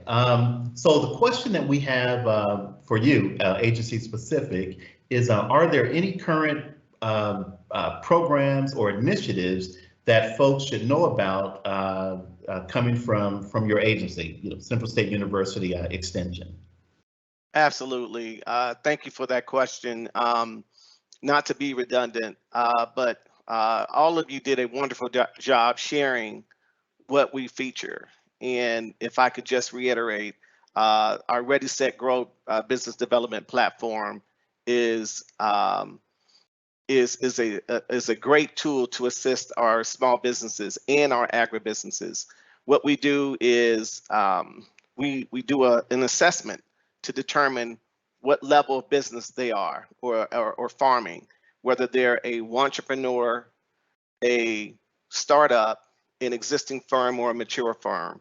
And with that review, then we know exactly what assistance that we can provide, and we provide walkthrough as far as their business planning. If they're a startup, we provide different kinds of assistance, again, according to their level. If they're mature, we talk about mature business subject matters that pertain to them. And this is where our relationships with our partners with SBA, Secretary of State's office, Department of Development, USDA, all of their groups. So what we do is we assist them, and then we do a soft handoff to our resource partners. So that's just one, but another feature that we have when we talk about entrepreneurship, there are lots of returning citizens who have to now seek, opportunities to advance themselves. We know that entrepreneurship is that viable option. So with our record sealing program, what we do is we assist those individuals who qualify to have their records sealed, and that's critical. What they learn is the information regarding what is the process, and then what is that, how long this will take, what are the charges that can be sealed, and these kinds of programs are impactful because now they have a fresh start. And so as your colleague, as Amber Twitty talked about with the Entree to Entrepreneurship, with that program, we actually are going inside the prisons and working with individuals who are soon to be released. And we talk to them about entrepreneurship as a viable option. And through our partnerships with the Office of Reentry, we stay with them. And those that show promise, we then work with them and continue them, and then we can insert them potentially into our Ready, Set, Grow business development program. So that it's just a wonderful opportunity to assist our Ohio residents. And one last one, because I can go all day, is we have our high school equivalency for individuals who want to pursue their GED. We have our farmer incubator program that we're working currently with our partner in agriculture and natural resources with those farmer incubators as they're developing their businesses. And one last one is, like, when we talk about marketing for our businesses, I think that that's one critical component that they don't consider is, do you have a viable marketing strategy? And I'm going to brag. We have your colleague on our staff, Paige Alas, who is a expert in marketing. I gotta give you one. I give you one shout out, if it's okay. When we talk about disaster management, because we know that disasters will occur, especially with businesses. And we're not just talking about like your weather disasters. We're talking about economic disasters. We're talking about COVID disasters that affect business. And that's what you cover, and through your primer program. So there's just a host of programs, but as folks get to know us more, I'm happy to have a very robust, professional, smart staff, and we're going to roll all of this out. So I'm just elated. All right. I want to thank you for sharing that, Anthony. And I mean, and that is quite a bit that we do have to offer through extension and through what we have with community and economic development. What we're going to do, we're going to go into this second round of question, and this is probably going to be our final round because we want to get to our keynote final speaker, Congresswoman Beatty. But I guess I just sort of wanted to share, you know, Anthony had made reference to the fact that earlier that this has sort of been a couple years in the making, you know, getting to this point for this summit today. You know, we started working, you know, he came with the idea of connecting with the Secretary of State's office. And then it sort of grew from there, and we ended up connecting with the SBA and USDA. And I think that it's worth noting that this is a sort of a unique collection of partners and collaborators that we have here. And so what I would like to ask in terms of for each of the panelists, it's going to be the same question. Given the uniqueness of this collaboration of different agencies, which I haven't seen this type of gathering, you know, previously. You know, there's been a lot of other conferences and summits and what have you, but the uniqueness of this mix, I think, is something that could be very impactful going forward, and it's something that could be replicated. So the question is, as we all work to serve the residents of Ohio, what type of engagements do you foresee between your agency and Central State University Extension that will benefit Ohio residents? So we're sort of focusing on that engagement between the relationship between your agency and Extension, Central State University Extension. So as we work to serve the residents of Ohio, what type of engagements do you foresee between your agency and Central State University Extension that will benefit Ohio residents? And we will start with Allison DeSantis, Secretary of State. Thank you. Well, this is a great question. Preparing for today has been such a great experience for me and for our team. And I know that this is just kind of the start of many things that we're going to do together. And so, you know, some of the specific things we are looking forward to is ongoing workshops to provide additional information and resources to Ohio businesses. And this being the first annual of these events, we look forward to participating in more of these in the years to come, and hopefully in person in the not so distant future. You know, but other things that we would like to do is just share resources, share information. So as you know, as we mentioned, the changes to the LLC Act, you know, I hope to share those resources with Central State, and you can help share that and distribute it to Ohio businesses. There are so many people and businesses that we need to reach and touch, and the more people working on the same mission, the more successful we're all going to be. So thank you for including me today, and I look forward to working on those future projects with you. Thank you, Allison. Thank you. Jennifer Brown, USDA. Yeah, thanks, Ambrose. So, you know, we have had a good working relationship with Central State, many different areas within the college for a few years now. We appreciate the opportunity of being a part of this first annual. We hope that, like echoing the Secretary of State's office, you know, we hope this is just the start of those annual meetings and us being able to participate and share new programs and new opportunities and new initiatives that come to us through Washington. So I think just keep building on it and staying connected, not only with the attendees, but with each of these groups that have came together today to share our programs. You know, being a collaborative effort is stronger than being by ourselves. So again, we appreciate the opportunity and look forward what things come down the road. Thank you. Thank you, Jennifer. Chandrita Boykins, Department of Development, same question. Thank you, Ambrose. This has been a phenomenal inaugural event. We were part of the planning committee for it, so we just appreciate all of the hard work and effort that has gone in between all. And I think that the Department of Development can assist in just expanding your reach.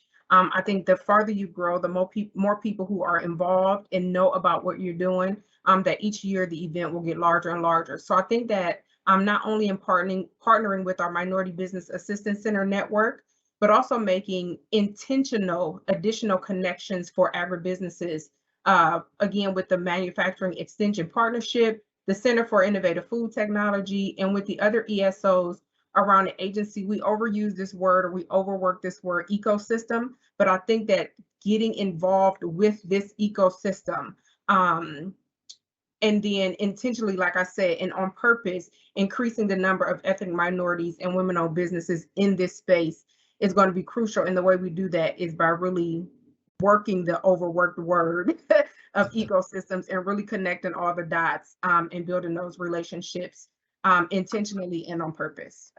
All right, thank you, Chandrita. And I've had folks say that ecosystem is overused, but I have not come up with an alternative word to that. Ecosystem, I think, is really a unique term to describe that scenario.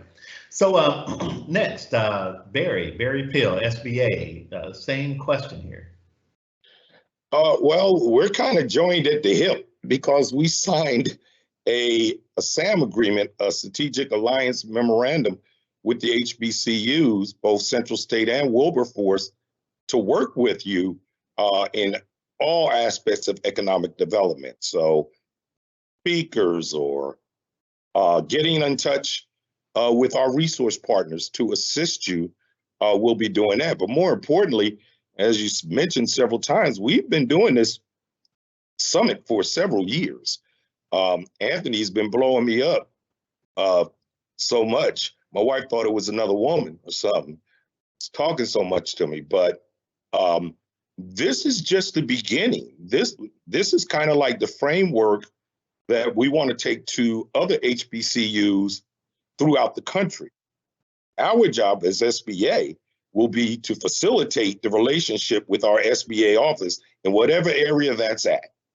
Of course, we make a call, you get a better response, but that's what we'll be doing. My district director, when we came down there and signed the SAM, the thing he kept repeating was he didn't want this just to be a piece of paper, and we just do his nice signing ceremony, and we don't do anything for the colleges.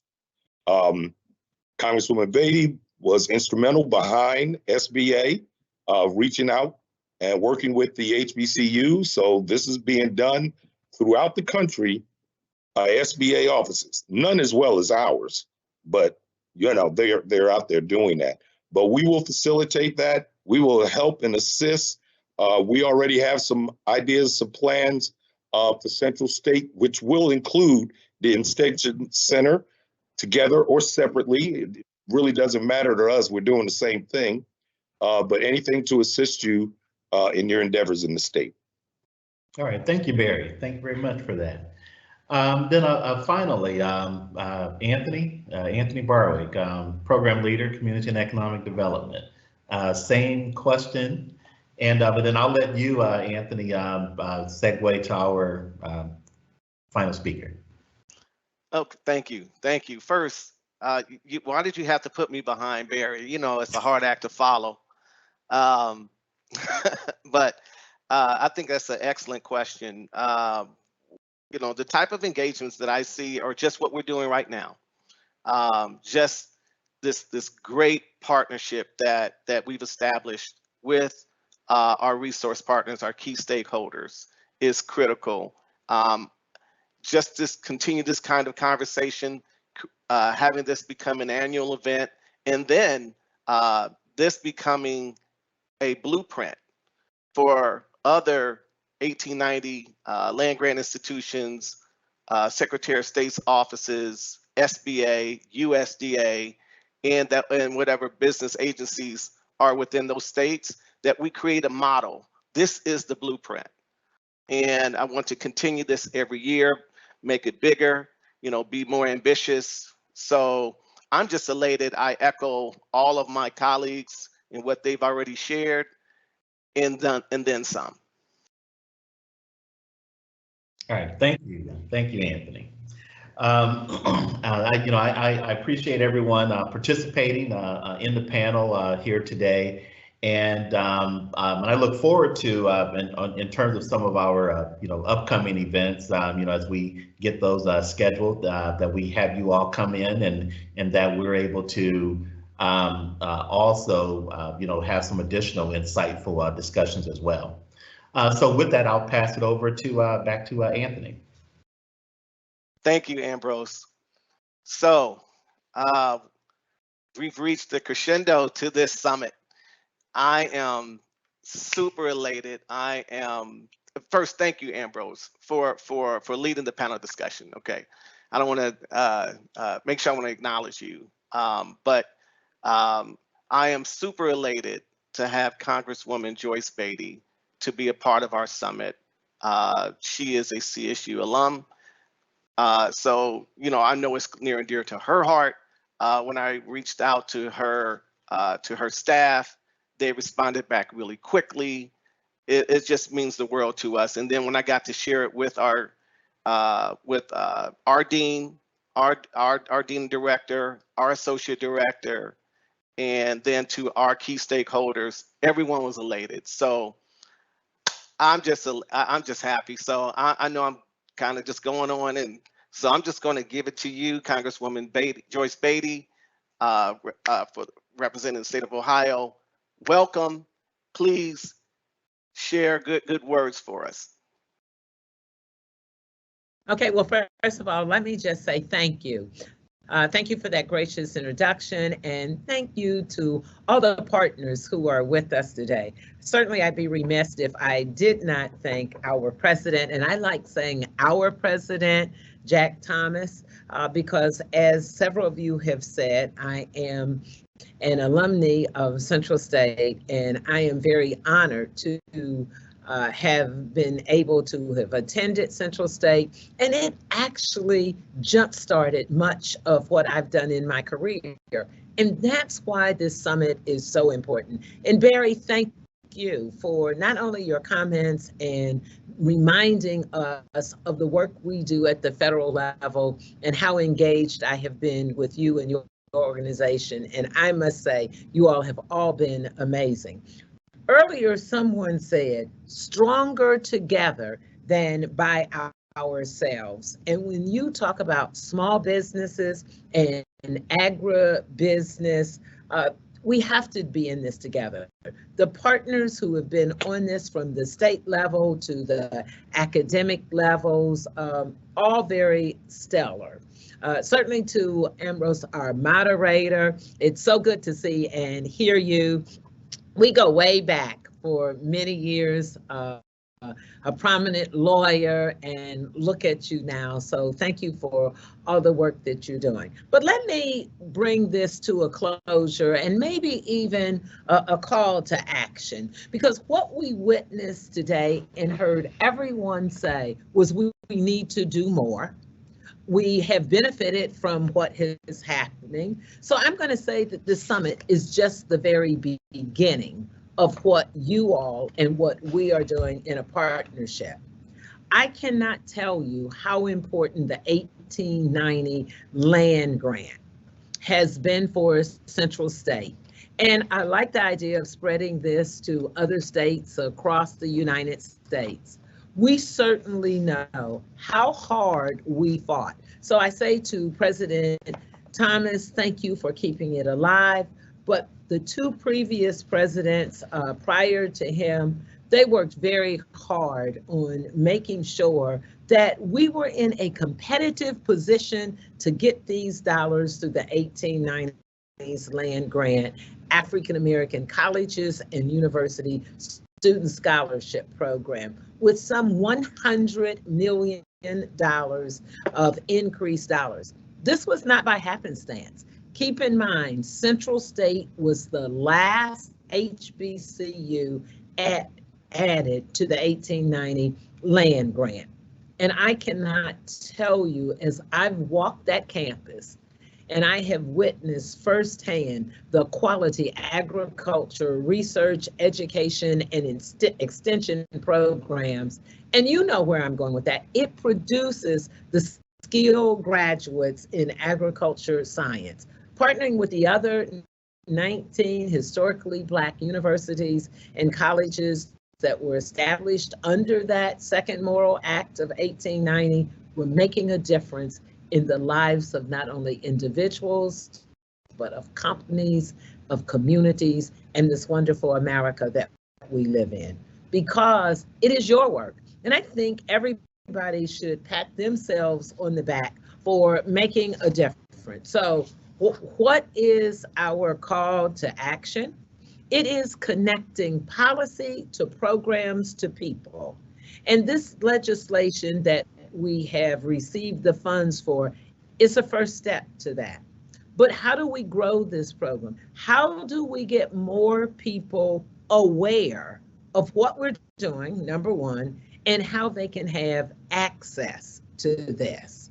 So I think that's what's so important, that we have this well-coordinated, facilitated event. I was most impressed. I was asked to come on at the end. Well, I can tell you, my team and I have been watching and listening and actually learning, and we're an informed audience. So part of our call to action would be able to maybe send this link out and send it to us so we can send it to all of our constituents. This should not be a quiet secret. And if we're developing a network across the country of HBCUs connected to the SBA, the United States Department of Agriculture, and the State Department of Development, that's a win-win for not only us, but for individuals, for their companies, and for the community. And really, to build that better, it takes a whole village and a whole partnership of us. So we want to be a part of this. We want to be fully engaged as you plan for next year, but we want to also make sure that all groups, all individuals understand the work that you're doing. I cannot tell you enough with this COVID-19 and the Delta variant and all that we've been through, how at the federal level we had to depend on the Small Business Administration offices for our small businesses. And someone else mentioned the value and the importance of how science and technology and research feeds into small businesses. We know that small businesses are the economic engines of our economy. And that's why we do this, to provide jobs, to make sure that we fuel our economy with financial resources and with human resources. So I would just want to say thank you for including me, allowing me to be not only a participating partner, but a listening partner. And please send us the link. We will forward it to all of our constituents. I hope you follow me and the work that I'm doing in Congress, because I need you to help me continue. Thank you so much. Before you go, Congresswoman Beatty, thank you for your kind words. Thank you. I would like to introduce Dr. Dasgupta and Dean and our Director Michelle Corley, who would like to share a few words. Oh, absolutely. And hi, Michelle. Good to see you. How are you, Congresswoman Beatty? Fine, Thanks so much for coming in. My mic was on mute for a while there. So I'll let, I really appreciate you coming in. I appreciate your words. They are well said, and we have heard. We are now going to take up that mantra of our responsibility to move forth and serve our stakeholders within within our extension unit and land grant program. So I'll say some more at the end, Dr. Dasgupta. I will yield to Dr. Dasgupta, and then I'll close. Thank you, Madam Dean. I like saying that.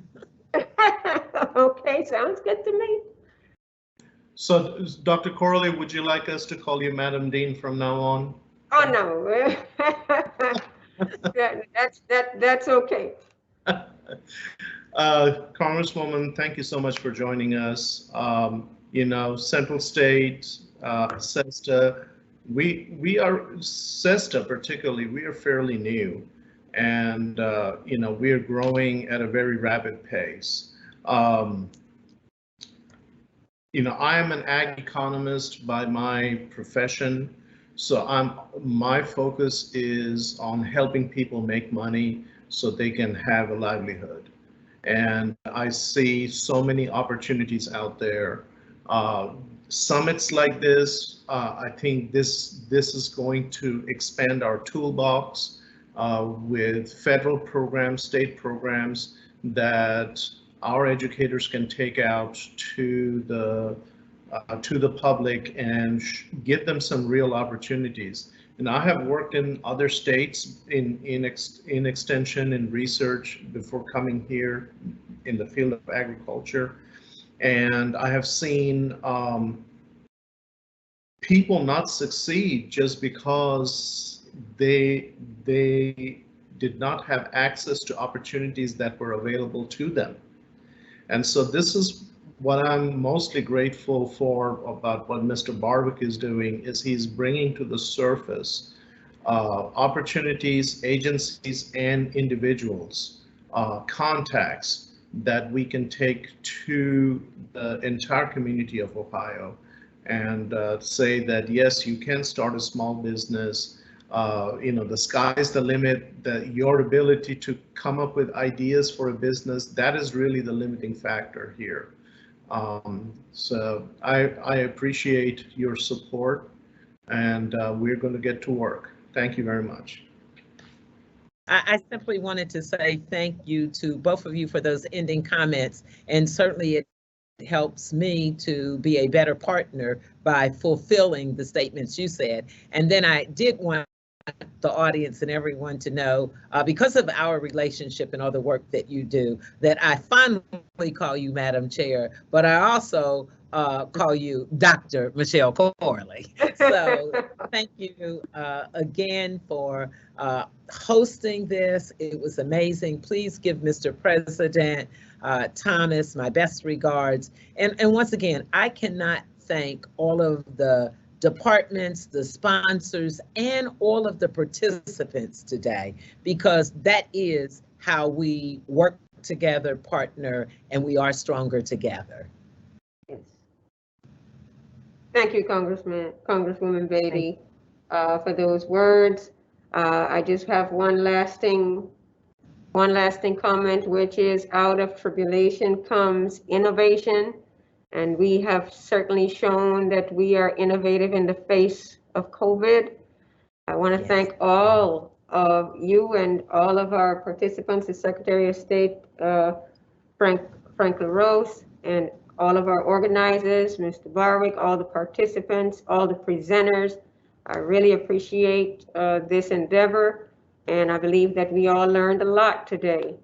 So we plan to go on and move forward and build on this and keep this a sustainable effort for success of our small women and minority and veteran farmers and small entrepreneurs. So thanks so much. Thank you. Have a good day. And you too. Thank you. Thank you again, Dr. Corley, Congresswoman Beatty, for your comments. This is a nice capstone to this wonderful summit. We can't say thank you enough to all of our attendees, all of our partners, and please look for more summits like these and more involvement. So without further ado, I'm just going to conclude today's Ohio Small Business and Agribusiness Information Summit as a success today. Good night. Thank you. Be safe, and we'll see you all again next year. Take care.